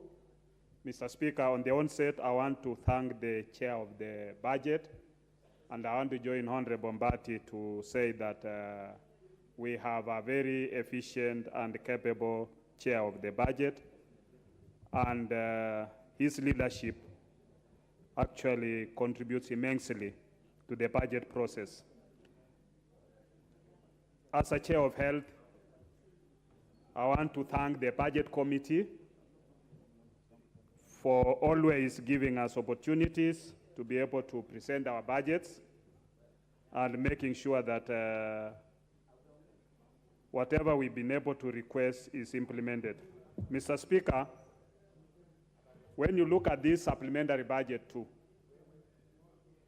this is already expenditure, and what is being done is under Article 223 to regularize that has already been spent. Honorable Undo said that it shows some bit of inefficiency in the government's making budget. It's true. This is not a Kenya Kwanza budget. This was a budget that was done by the previous government. And it was quite inefficient, actually, from your own comments. And it was done under the handshake government, for which you are part of it. Honorable Speaker, what the Kenya Kwanza government has done is to try, through supplementary one, they try to be able to put their priorities correctly and try to align the budget to their Kenya Kwanza manifesto. In this one, the Kenya Kwanza is trying so much to make sure that those commitments that have already been taken care of, those commitments that the government feels that the various ministries or state departments felt that they needed to have been done, money was already either released or the procurement process almost complete or even complete, and therefore they have to regularize through this. And then you look at also some of those budgets that had already been done previously. Some of them, you look at them and you find that they might not be able even to absorb whatever is given in that budget.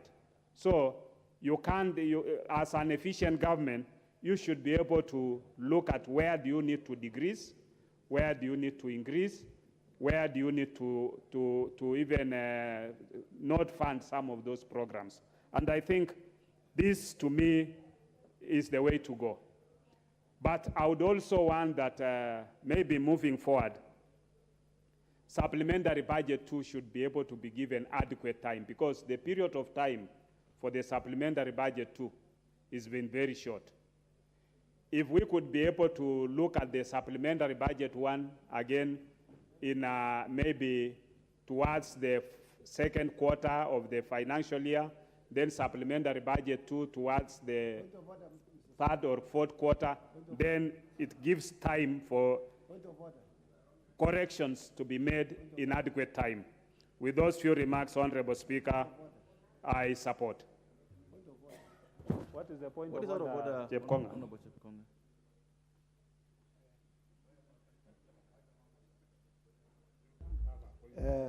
Mr. Speaker, Mr. Speaker, I don't know why Honorable Bukosa is protesting my point of order, and he knows that it is a good one. I ordinarily accept his point of information. You should have accepted my point of order. Mr. Speaker, listening to Honorable Bukosa and many others who have just spoken, it appears that what we are discussing is purely post-mortem. There's very little that we can change here, Mr. Speaker. So I rise pursuant to Standing Order number 95, seeking your, and you can see the next order, Mr. Speaker, it's a very serious one. We have been accused by the Senate most of the time that we don't prioritize their matters. And you see this CARA, the next CARA motion, Mr. Speaker, is extremely very important. I don't know why Honorable Makali Muli is asking for a point of order, and he knows I'm on a point of order. Point of order, I've risen on a point of order, and I know the only reason why Honorable Makali is protesting is Honorable motion. Chepkonga, you shall prosecute a point of order. Yes. Without being disturbed. Very good. Thank you very much, Mr. Speaker. Mr. Speaker, you know we need to save time so that we can get the money to go to the counties fairly quickly. So I'm calling up Mr. Honorable Mr. Chepkonga, you are on a point of order, but you are now anticipating debate. No. Could you move your motion? Fine. Can I move the motion? Can I move the motion? Mr. Speaker, sir, I move the motion that under pursuant to Standing Order 95, that the mover be called upon to reply. Yes. Is it the mood of the House that the call him to reply? Okay.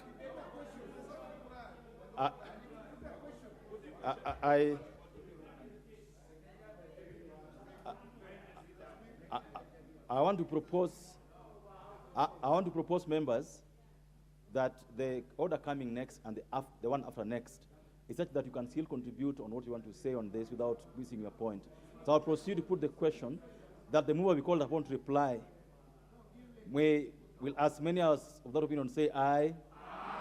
Will as many of that other opinion say nay? The ayes have it. Thank you very much, Honorable Speaker. I really thank Honorable Daktari. The next motions are very much related, and we still have appropriations bill to debate on. So, honorable members, I thank you very much for your contributions.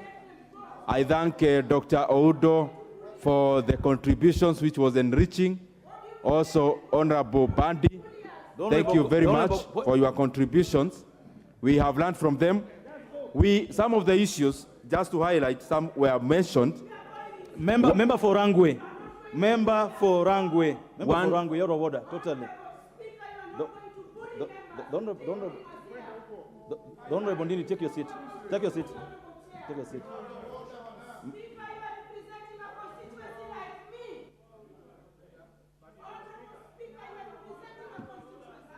Member for Rangwe, you are out of order.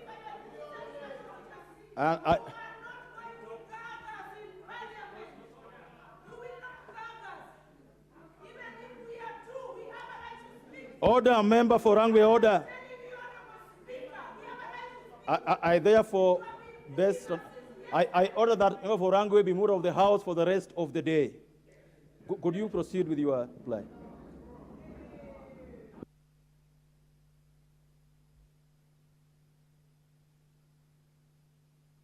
Those orders shall be carried out forthwith.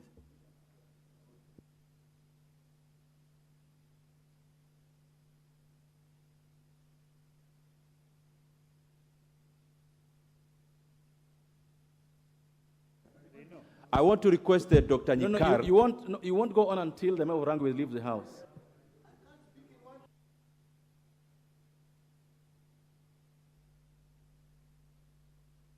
Sergeant Arms have said that the Member of Rangwe leaves the House so that you can proceed with the business of the House today.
Chair budget. Chair budget. Thank you very much, Honorable Speaker. And I thank all the members who have contributed. We have benefited from those insights. And I just want to highlight just two things. I agree with most of the sentiments that have been said, especially at the A&A, and to enhance it, which we already done that through policy. Number two, Honorable Speaker, I want to repeat again, the deficit for this financial year was actually 860 billion. But upon assuming the positions in the budget committee, we realized 200 billion had already been spent at Article 223. And therefore the real deficit is actually 1.1 trillion, and I hope also Honorable Badi can peruse the books, and that is the reality. Honorable Speaker, also in terms of borrowing, we have already scaled down from those figures to currently the deficit of 718, which is only 4.4% of our GDP, and we'll be doing much better even next financial year. Having said all those, I thank all members, Honorable Speaker, and I beg to reply.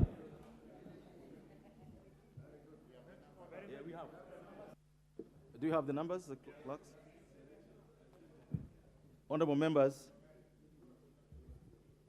having confirmed that we have the requisite numbers, I therefore then proceed to put the question that this House adopts the report of the Budget and Appropriations Committee on the second supplementary estimates for the financial year 2022-2023, laid on the table of the House on Tuesday, 20th June 2023, and pursuant to the provisions of Article 223 of the Constitution, and standing orders 243, 1.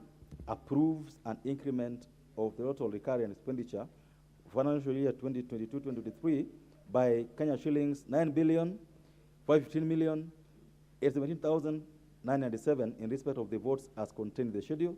And 2, approves a decrease of the total capital expenditure financial year 2022 and 2023 by Kenya shillings 34,977,926,251 in respect of the votes as contained in the schedule. And 3, approves an overall decrease in the total budget for financial year 2022-2023 by Kenya shillings 25 billion 462,108,254 in respect of the votes as contained in the schedule. And number 4, resolves that the schedule forms the basis for the introduction of the Supplementary Appropriation Bill number 2 of 2023. Will as many of that opinion say aye?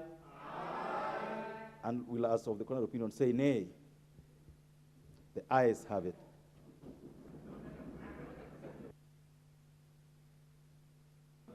Next order. What is our order on Tobiah? Order number 10, the County Allocation of Revenue Bill, Senate Bill number 16 of 2023, second reading. What is out of order? Honorable Gikaria.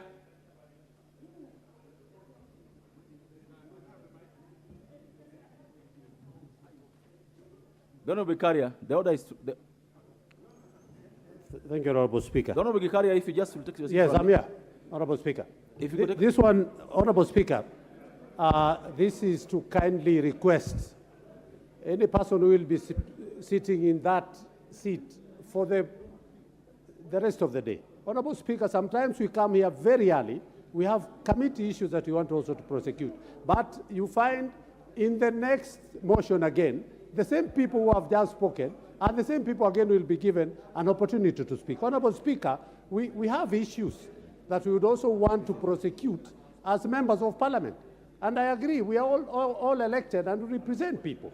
And we want to prosecute their issues. Honorable Speaker, it is important for us that in future, allow us also to be given, if you have given Gikaria, next time, because when we come back here again, it will be again Bandi, it will be I don't know who, the same people who have spoken in each and every motion. Honorable Speaker, we are also members of Parliament, and we have been elected to come and represent our people. Take your seat. It's not right for us to continue this way. And this government of Kenya Kwanza, we have decided that we can be able... Take your seat, Honorable Gikaria. In this session, personally, I have not presided until today, and therefore you are out of order completely. If you want to speak, and this I said without fear of favor, if you want to speak, you know what to do. You will come to the House on time, you will queue as usual, and you know it. Honorable Gikaria, out of order. You know it. I will not personally pass anybody because somebody came to talk to me. I'll not do that even in the next order. We will have to follow the rules the way they are. The Honorable Bayer.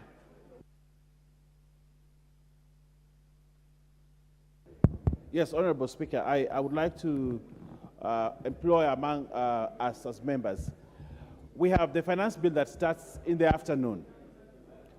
We have finance bill that starts in the afternoon, but we have two very important bills that have timelines: the county allocation bills and the appropriation bills. This we have to manage between now and 1 o'clock. So I suggest that we reduce the speaking time, Honorable Speaker, to 5 minutes, so that everybody gets an opportunity to speak, so that we are able to manage more people to speak on this, and also at the same time beat the timelines that we have. Honorable Speaker, I request that we do that so that everybody who has come to debate gets an opportunity to debate, so that we don't have this rancorous kind of interaction in the House. I thank you, Honorable Speaker. Thank you so much. Honorable Ndindi, take your seat. This is how it's done. You reduce time after we've moved the motion. Just before the debate, anyone who wants to do that, after we move the motion that's going to follow next, then you can move to reduce time. So I therefore proceed to call the mover. This is order number 10, the chairperson of the Budget Committee. Thank you very much, Honorable Speaker.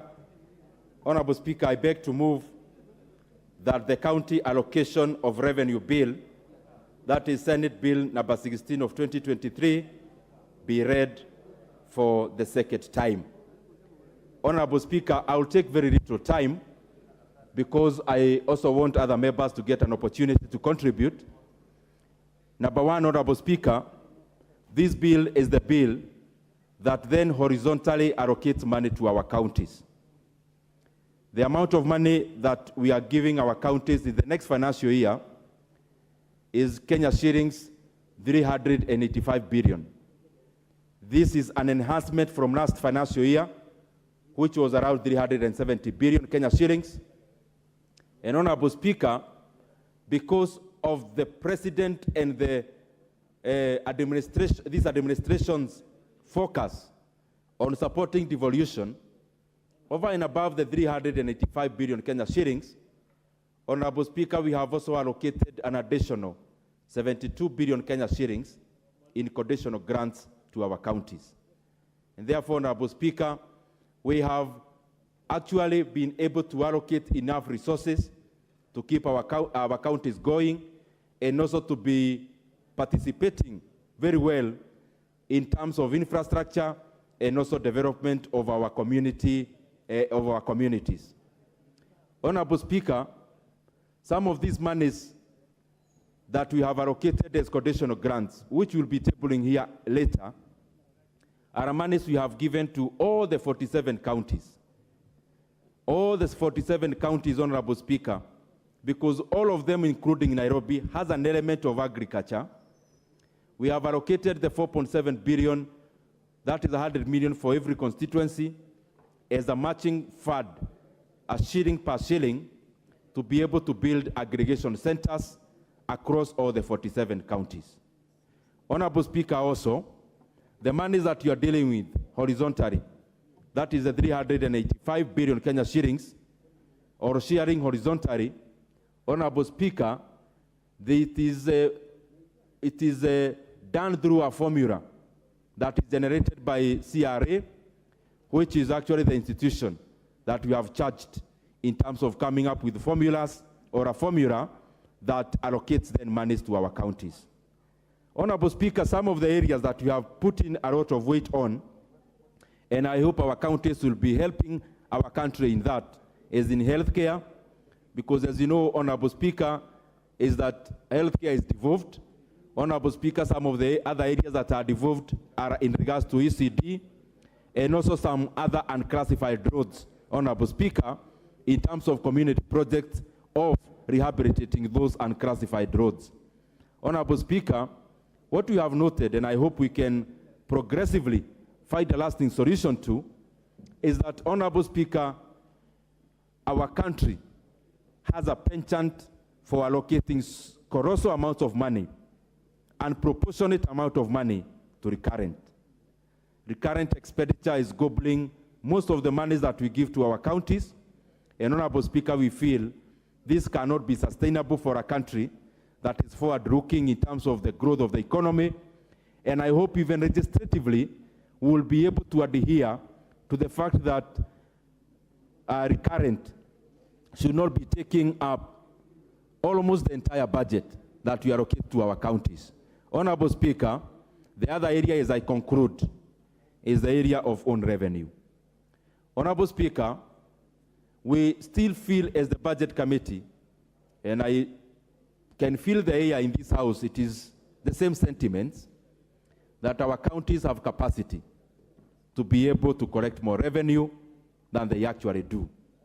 So that even when we support our counties through equitable share and through conditional grants, our counties will be able to optimize on revenue collection, and especially by deploying technology, and also, Honorable Speaker, by being able to expand their base in terms of collection of revenue, so that, Honorable Speaker, it can be a substantial revenue stream for our counties. Honorable Speaker, we'll keep on supporting devolution because it is very important to us. It is important because when we devolve governance, Honorable Speaker, we devolve decision-making.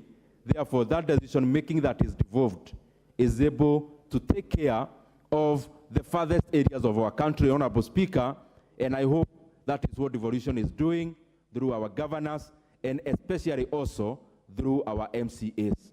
Honorable Speaker, I'm sure members can peruse also on the schedules, Honorable Speaker, that we have also set the ceilings for our county assemblies and also for the executive in regards to the share that we are allocating, Honorable Speaker, so that we can also have some decorum in allocation of resources and also adhering to a certain amount of ceiling that we must always operate on. That is the same thing we do in the national government, that is the same thing we do in Parliament, and it is the same thing that we have recommended to our county governments. Lastly, Honorable Speaker, just to bring to the members their attention, we can debate this bill, and we are not gagged to do anything including changes. But changes have very, very dire ramifications, because as you can see on the order paper, this is a Senate bill.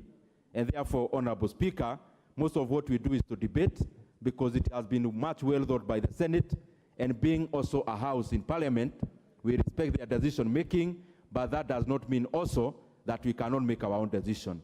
But it's good to bring this to members that these kind of bills are more for debating because they have been thoroughly considered by the Senate. Honorable Speaker, I now request the Honorable who might actually be transiting to managing the same resources that we are allocating to counties, because I'm sure the people of Taita Taveta have been requesting the said Honorable member to be the executive of that county. Honorable Speaker, I want to request him, Honorable Dan Mwashako, to second this bill, this motion. Honorable Mashako. Thank you, Chair, for the opportunity, and thank you, Chair, Budget and Appropriations Committee, for giving me this opportunity to second this important bill, the County Allocation and Revenue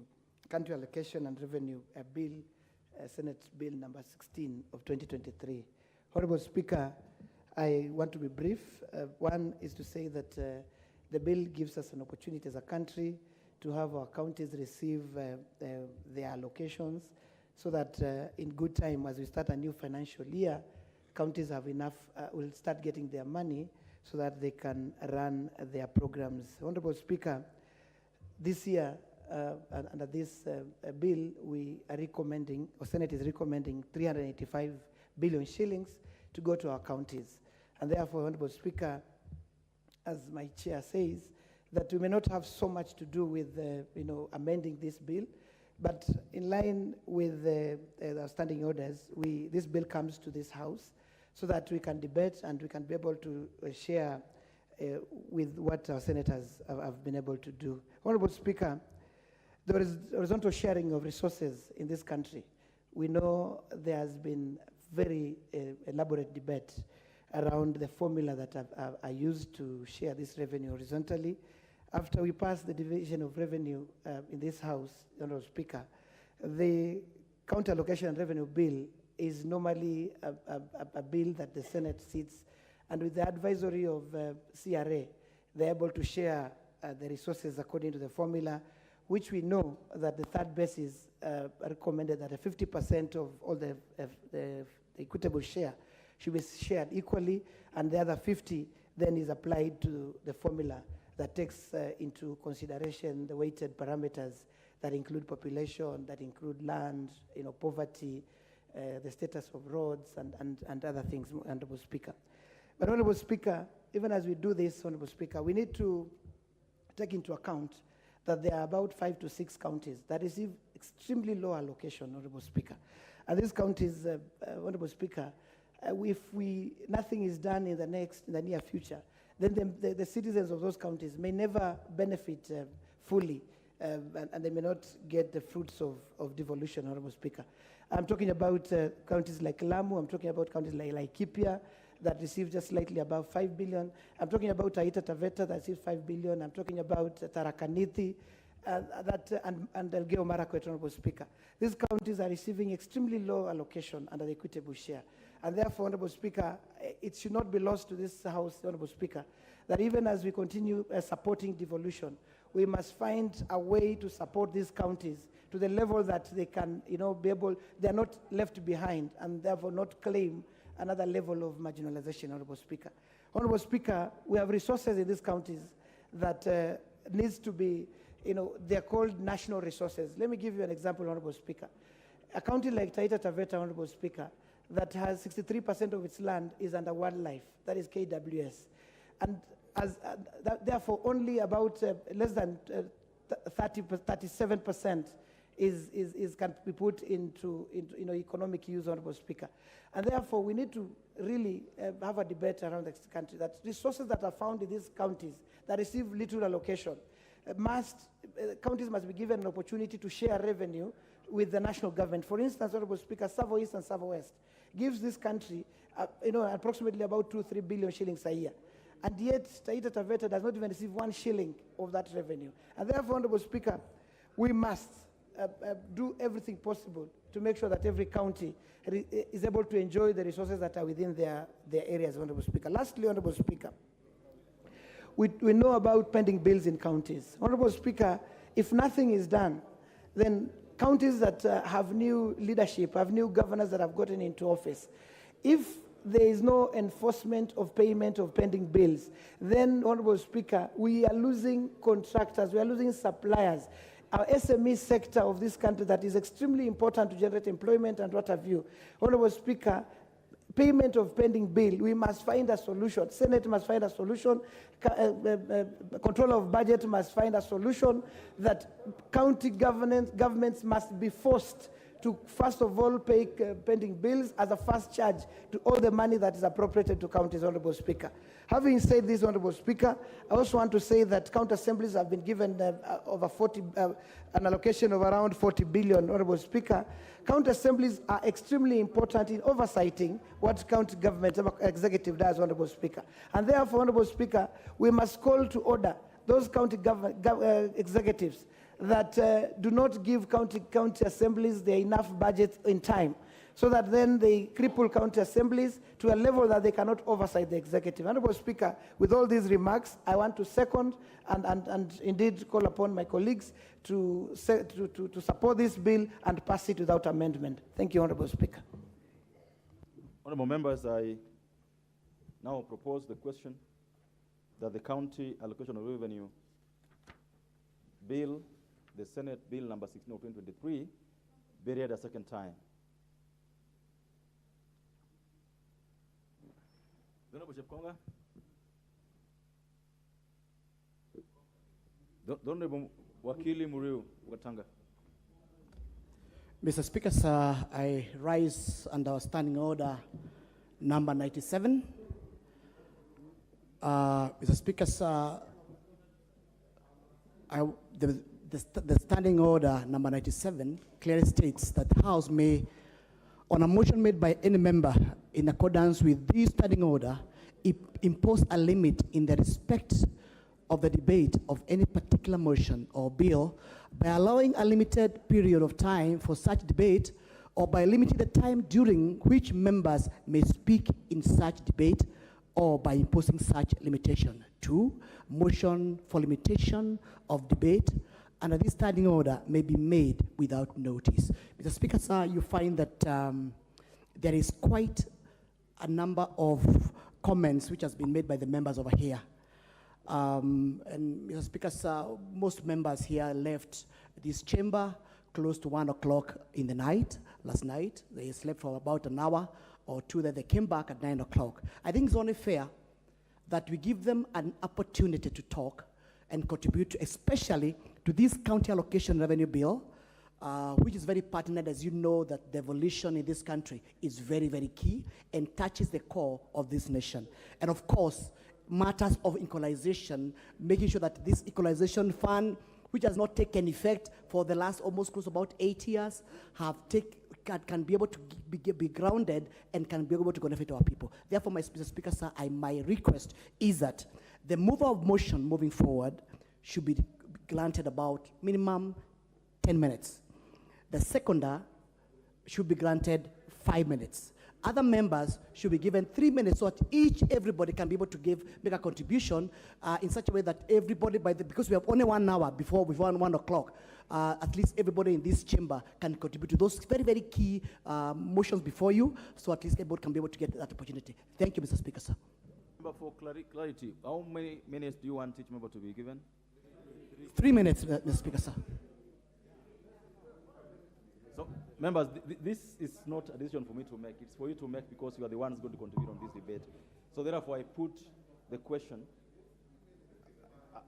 I propose the question that each member contribute on this debate, on this motion, on this bill, shall speak for 4 minutes. I therefore put the question that each member contributing on this bill shall contribute for 4 minutes. As many of that opinion say aye, and that of the contrary opinion say nay. So 4 minutes it is, and the first person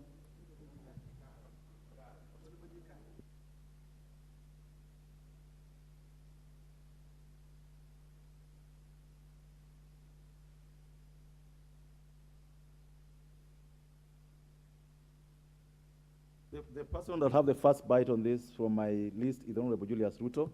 But before he rises on his feet, I wish to recognize two schools who are here, the public gallery.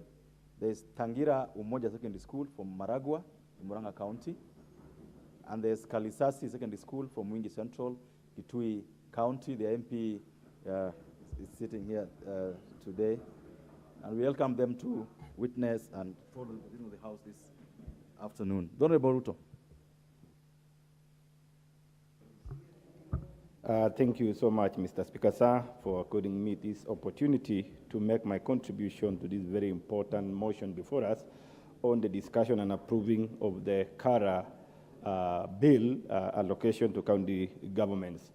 Mr. Speaker, sir, it is good to recognize and appreciate the fact that if there is any good spirit and any good profit that the new constitution of 2010 brought to the Republic of Kenya is devolution. And as we talk now, effective after the promulgation of the new constitution, a lot of changes has been felt by the citizens across the country in an equitable way by virtue of county governments being put in place and executing their mandate. And it has ensured that service delivery has been brought close to people. Everywhere, every region in the corner of Kenya, you will feel that the government of the people is fell on the ground.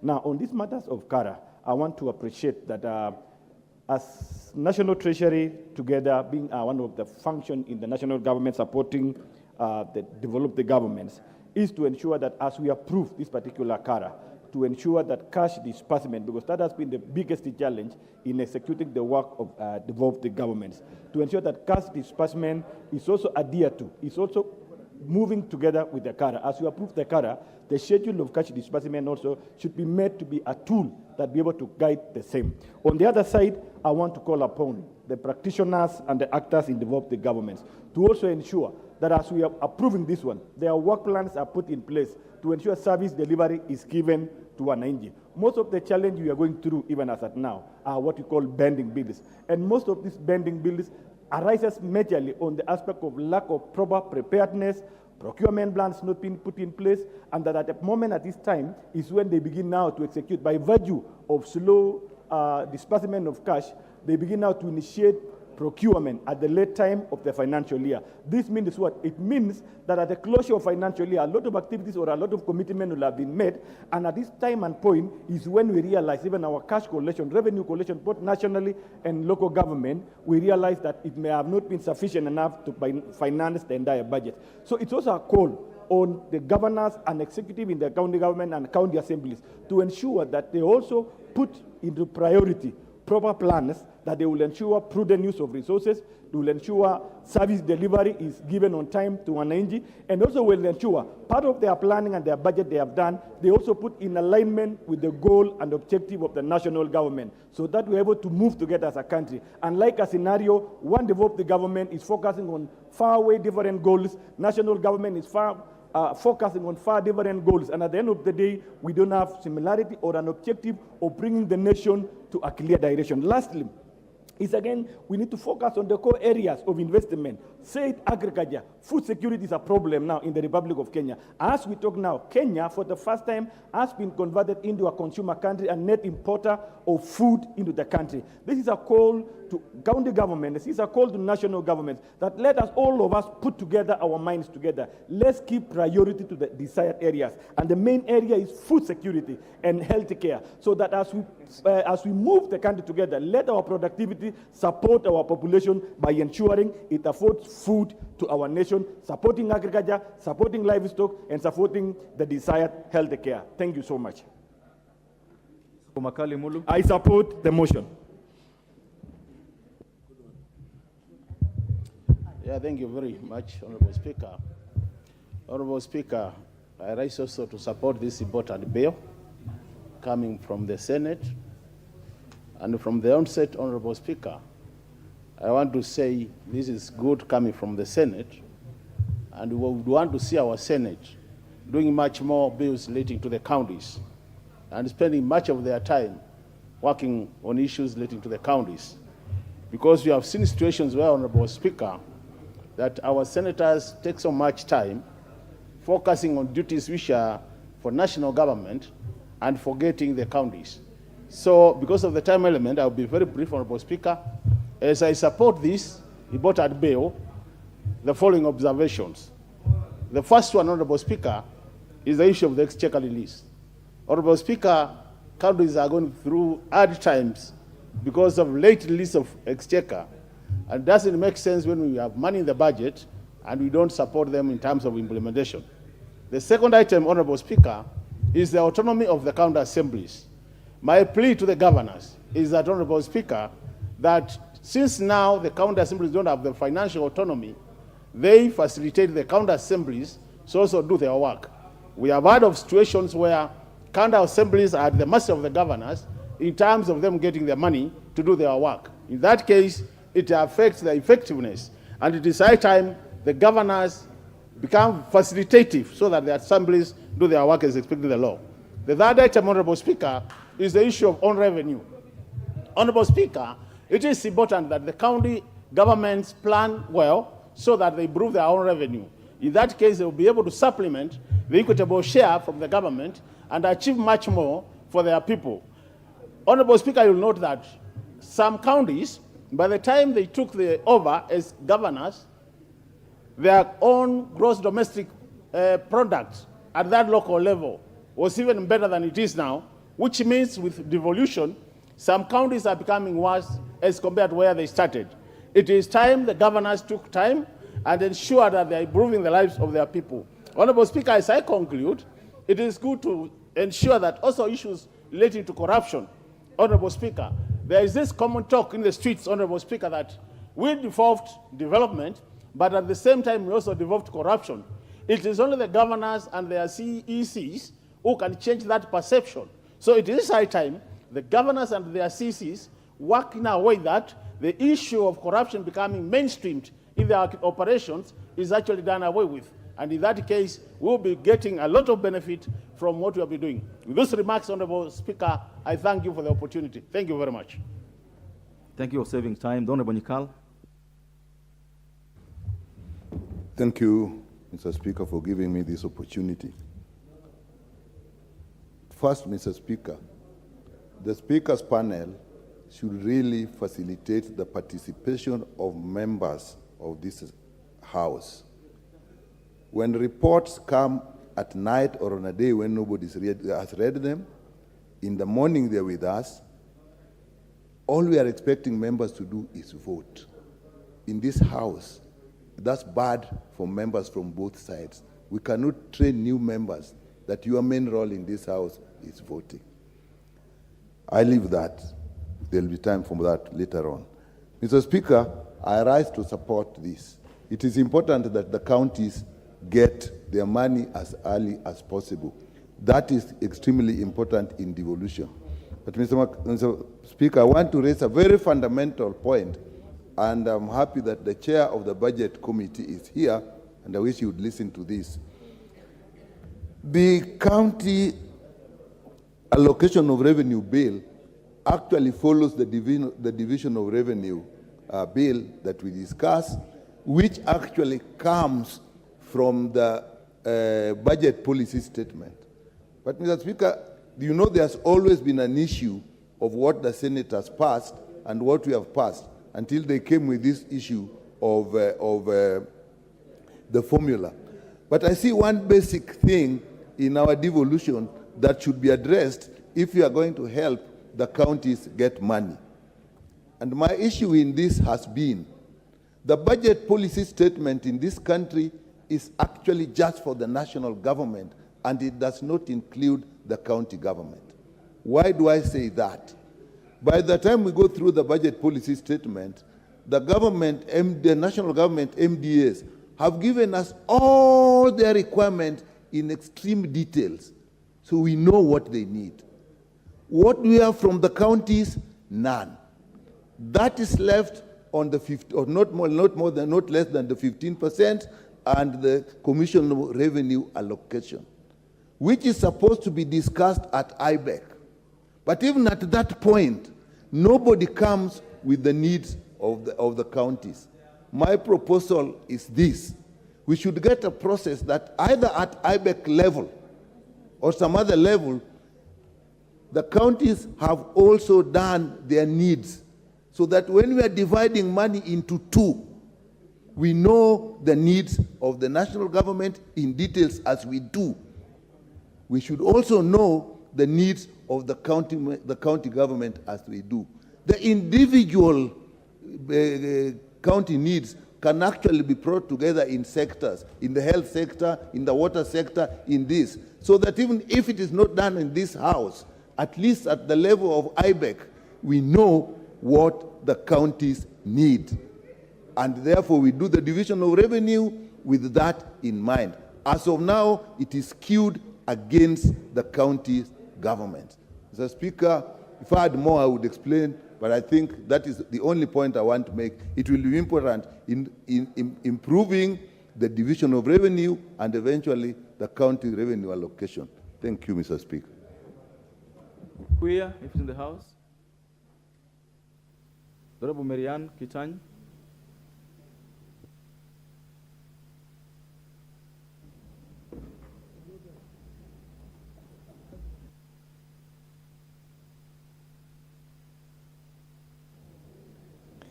Thank you, Mr. Speaker. I rise to support the revenue allocation bill that is before the House.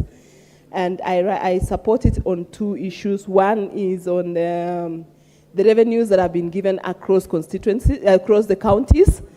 The county functions are supposed to be done. And one thing I would encourage CRA, even as we support, is that they ensure that these monies that have been budgeted by the counties ensure that the services that they provide or the services that are in Schedule 4 that they are supposed to provide are actually budgeted for and given adequate funding and adequate resourcing so that those functions can benefit the common mwananchi. Because when the Constitution was formed and the two arms of government, that is the county governments and the national government was formed, it was so that the county governments can reach the people at the mashinani.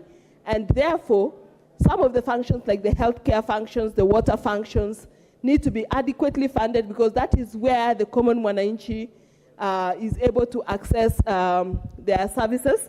And therefore, we need that the counties ensure that those fundings are properly financed. The second issue is on revenue collection by the counties. Currently, we find that the revenue collection from the counties has really gone down. And we look at CRA needs to put in a mechanism like they had in the first and second CRA, that where the counties that were able to contribute more or that were able to collect more revenue were rewarded.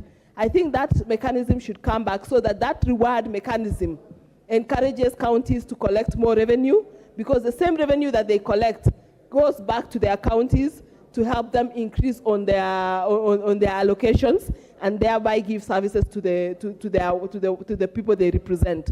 So if that mechanism is encouraged to come back, then we know that we shall be able to collect more revenue, just like the way at national government, the national government is busy looking for methods and ways of collecting more revenue. Like, for example, we're just about to pass the finance bill to increase more of our revenue.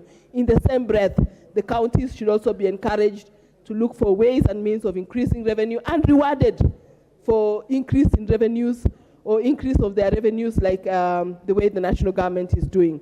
So the other issue that we need to encourage counties is that the monies that they receive also should be used prudently because of we find that most counties have a lot of pending bills. And if those pending bills can be sorted out and budgeted and the monies they receive is properly budgeted for and ensure that the services they've budgeted are properly paid for, then we will be able to kill the issue of pending bills. We have many contractors, many suppliers, many business people who have closed businesses because counties have not been able to pay for the services and goods they have consumed. So at this, as this budget is being passed, when counties receive this money, they should actually be able to sort out the pending bills and ensure that in going forward they procure services as and when they require and use the money they have prudently. I thank you, Mr. Speaker. Thank you. Then the honourable member for many members who have put their cards here. Actually, the first 10 on my list, I can't see them in the House. So I will go to the member for Kilgoris. Mr. Speaker, in supporting this bill, I wish to make 3 points. The first one is part of the reason why there was an increase to the allocation of the counties was because an additional service was given to the counties, and that is the library services. Mr. Speaker, this to me is a big milestone because the development of libraries around the country has not been as robust as it should have been. Many counties do not have a library. And now that the counties have been given money to start these libraries, we hope that they do not go and reallocate this money for other purposes, which are more familiar to them. It is very important that we establish a reading culture for our country, and that these libraries that should be started in the counties should be digital libraries in addition to the traditional libraries. And we hope that this will pave ways for the country to also ensure that museums are eventually devolved so that each county can have its own pride and its own knowledge reserve. It's a very encouraging thing, and I hope that our great county of Narok will be able to, first of all, implement this issue of libraries and build a big library, hopefully in Kilgoris. The second point, Mr. Speaker, is that when you devolve matters of agriculture, as it is the situation now, we hope that the counties will pay attention not just to the traditional ways of agriculture. In places like Narok now, there is a huge potential for growing of pasture rather than waiting for it to grow in its own, on its own. But once you grow grass for your cows, either hay or boma rods or whatever other grass, the lack of machinery, the machinery to cut the grass once it's ready, the machinery to bale the grass is very important. I hope that the budgetary process will allow the governors to do a lot of purchase of machinery for the development of pasture, so that we who are in pastoralist communities can now grow grass and can find it easier to process that grass into pasture, into edible fodder. And lastly, Mr. Speaker, I hope that most of the county governments stop this idea of having single line budgets, because I think that does not help them a lot. You find that the budget, the county says we are allocating 1.2 billion for roads, but they don't say which road. Or we are allocating 1.something million for environment, and they don't say exactly what they are going to do. At the end of it, the MCAs cannot oversight, because they will be told on a general note that we have spent this money on that particular line. I think instead of having single line items, budgets should be itemized so that we can be able to see the true fruits of devolution. I support. Thank you. Minority Whip.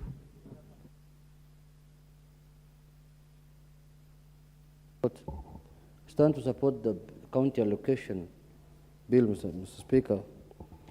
But Mr. Speaker, I wanted to say that devolution is what is going to change this country, Mr. Speaker.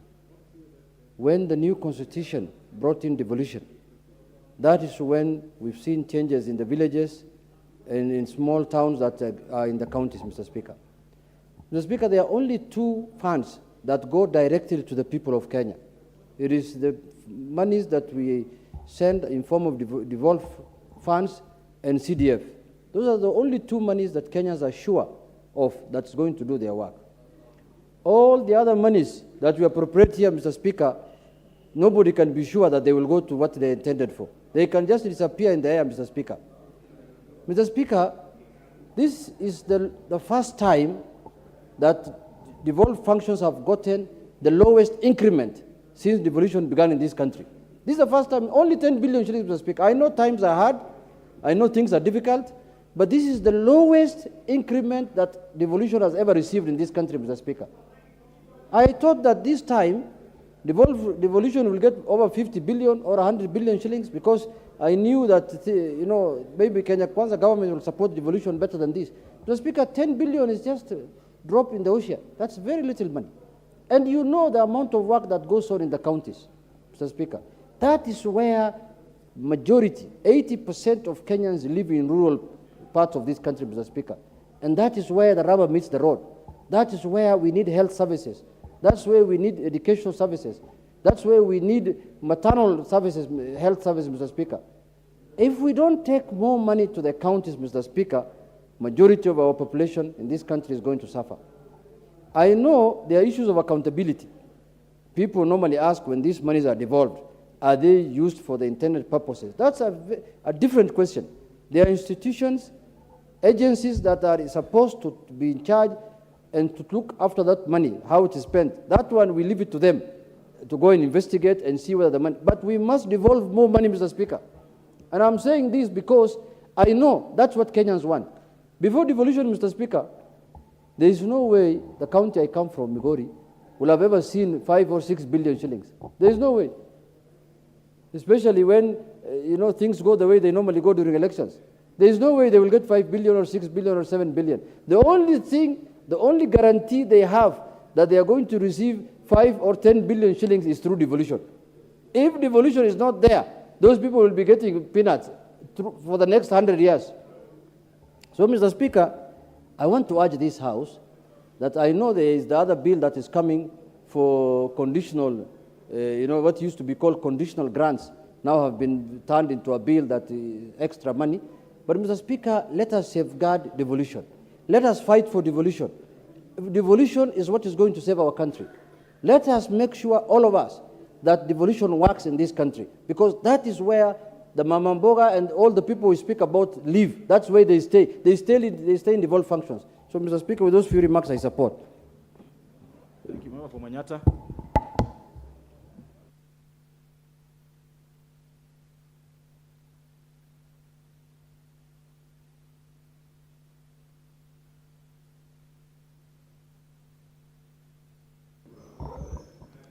Thank you, Honorable Speaker.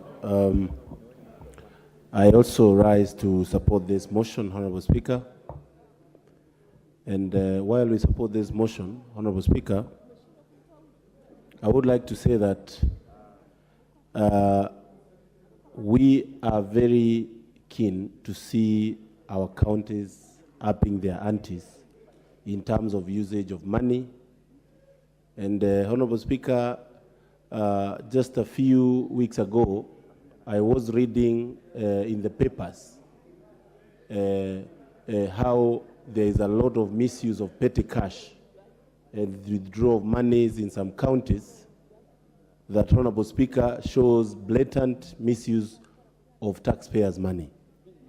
And, Honorable Speaker, I want to say that I agree with the member, Honorable Junet, that he says devolution is one of the best things that has happened in this country.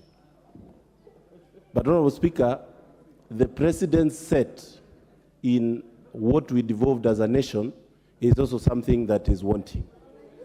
Up to date, Honorable Speaker, we have counties that have not gotten it right in terms of setting structures of use of money. And I remember, Honorable Speaker, somebody insinuated that while we are devolving funds and devolving resources, we also devolved a lot of corruption, a lot of bureaucracy, and a lot of misuse of public resources. We are now 11 years down the devolution line. And, Honorable Speaker, it is up to our governors and the systems that they set to set up a good structure that can run 20 years to the devolution of this country. The first pioneers governor had a lot of challenges in terms of setting up their structures. But, Honorable Speaker, I would say that now that many counties are experiencing their second governors, it is important to say that it is the right time to ensure we get it right.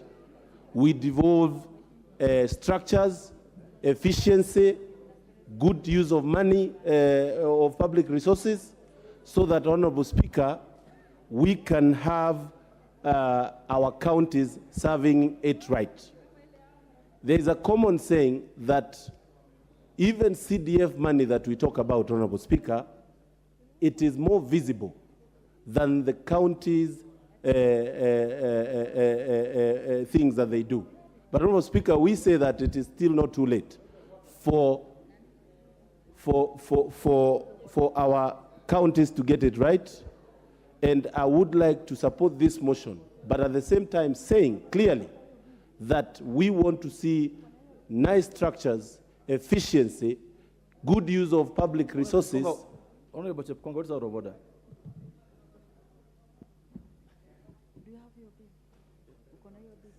Mr. Speaker, I rise pursuant to Standing Order number 95.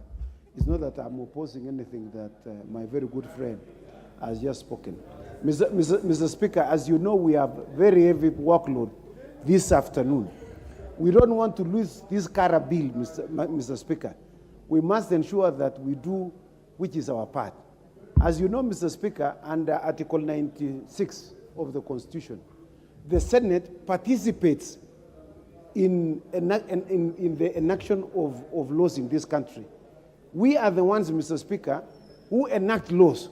So since we are the ones who are responsible for doing so, Mr. Speaker, I think it would be very important that we don't lose this opportunity to ensure that funds are quickly dispersed to the counties. As you know, many of them have just said so. So would I be in order, Mr. Speaker, to call upon the mover to reply in accordance with Standing Order number 97?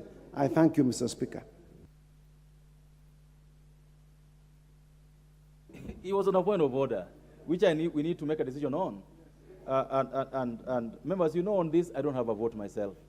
This is a decision to be made by yourselves, that the Honorable Chepkonga has stood on his seat and claimed that the move will be called upon to reply.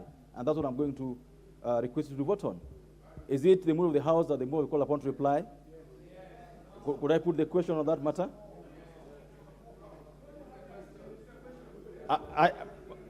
Order, honorable members, order. Members on the walkway, order. The Honorable Batandi, could all of us take our seats?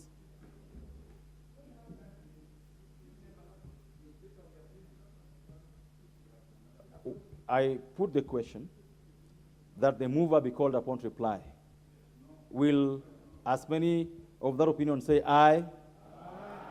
Will as those of the contrary opinion say nay? Nay. The nays have it.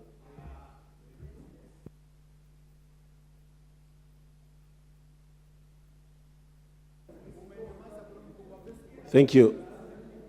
Get a balance of 20 seconds. Thank you, Honorable Speaker. Just as I conclude, Honorable Speaker, I just want to say that we need our resources used right. And I know many members and our population is feeling the pinch of the increase of cost of living, is also feeling the pinch of where we are trying to get our taxes instead of loans. But we expect counties, and I call upon the Senate to always be very keen on the usages of our resources that go to counties, so that, Honorable Speaker, we can be of the trusted type. And, Honorable Speaker, so that even our counties can lead from the same page.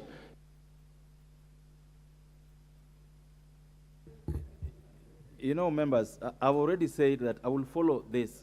And any situation that one side is, like, since I sat in the morning, I've given this side more than I've given this side, because I'm counting the minutes. And so I don't want that situation that someone thinks that this side is not getting so much time. Since I sat here in the morning, I've given 2 more on this side than I've given this side, because of obvious reasons. So I want us to be fair to all of us in these debates. This chance goes to the member for Bondo.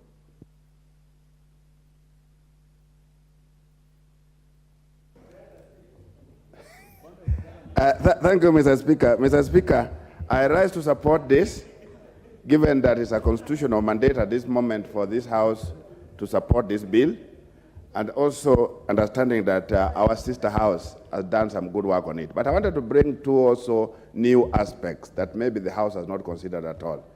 Mr. Speaker, sometime in the 11th Parliament, there was an audit.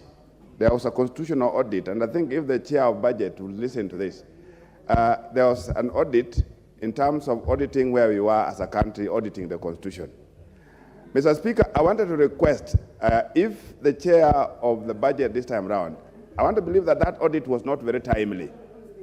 The audit was not very timely, and it needed to be at the end of some governments. For example, we are on a third government after the Constitution, and this will be the best time to audit, particularly devolution, Mr. Speaker.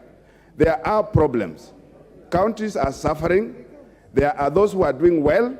There are those who are doing so badly, and it is bringing in a lot of inequalities in this country, Mr. Speaker. There's a problem generally in terms of disbursement of funds. There's a problem in terms of placement of functions. There's a problem in terms of their own revenue collections. There are problems even in terms of the conditional grants that we place from time to time. And all this needs to be audited afresh so that we are very sure in terms of how we are moving forward.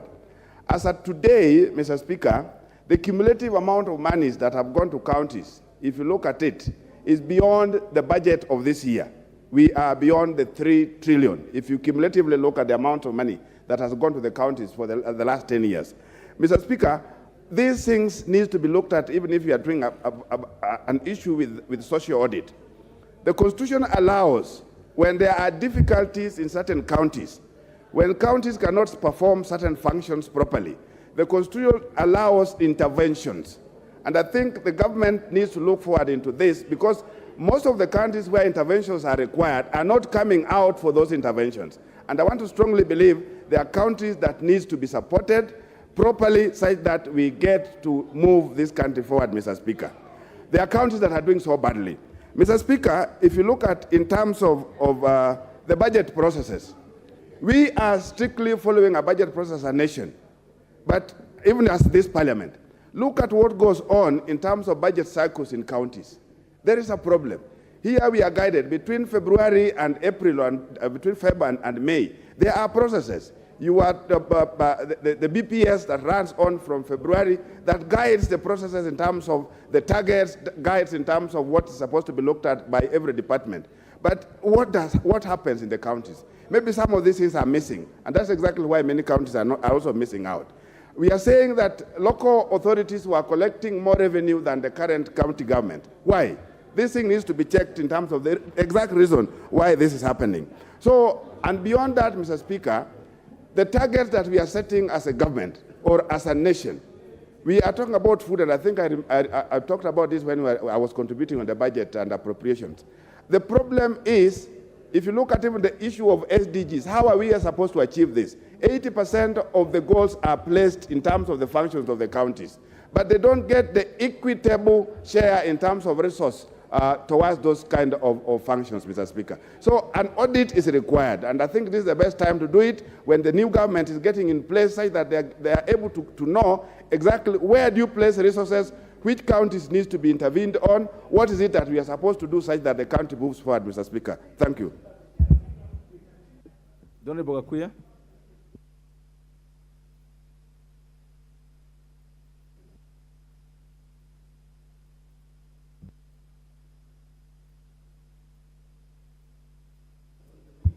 Thank you, Speaker. Mr. Speaker, also thank you to give me this opportunity to contribute upon this allocation of revenue to our counties. Mr. Speaker, I rise to support, and I want to emphasize that, Mr. Speaker, what we need from our counties is that now that we transmitted from the former de facto local authority to the current devolved government, Mr. Speaker. Well, the reason why we devolved that system is purely to make sure that at least the service is near to the people. Mr. Speaker, I understand that, in fact, as much as we talk about the pending bill, Mr. Speaker, there is an increment of high magnitude in pending bills in our counties. And, Mr. Speaker, you realize that most of the service providers within these counties, Mr. Speaker, are our local domestic people. And, Mr. Speaker, it's very ironical to see that at least our people are totally suffering when they did supply, when they did contract with these counties, and they are unable to get their dues in good time. And you realize that most of these service providers are ending up on what we call auctions by those banks that have been led them their service money. Mr. Speaker, it will be prudent to where these resources, when they get back to get to the counties must differentiate that the reason why the devolution is there is to service the people. But you realize almost each and every county takes its money to current expenditure, and you realize that issue to do with the development is quite minimal. Mr. Speaker, I would urge that even what we call liabilities during the transition time, you realize most of these liabilities files were kept into safes. And Mr. Speaker, those are services who have been delivered by Kenyans. Mr. Speaker, it's a high time that we must make sure that the counties are doing the right things in the right time. And once they get this money, they do execute and make sure that they pay those spending to Mr. Speaker. Mr. Speaker, also it's a responsibility of these counties to take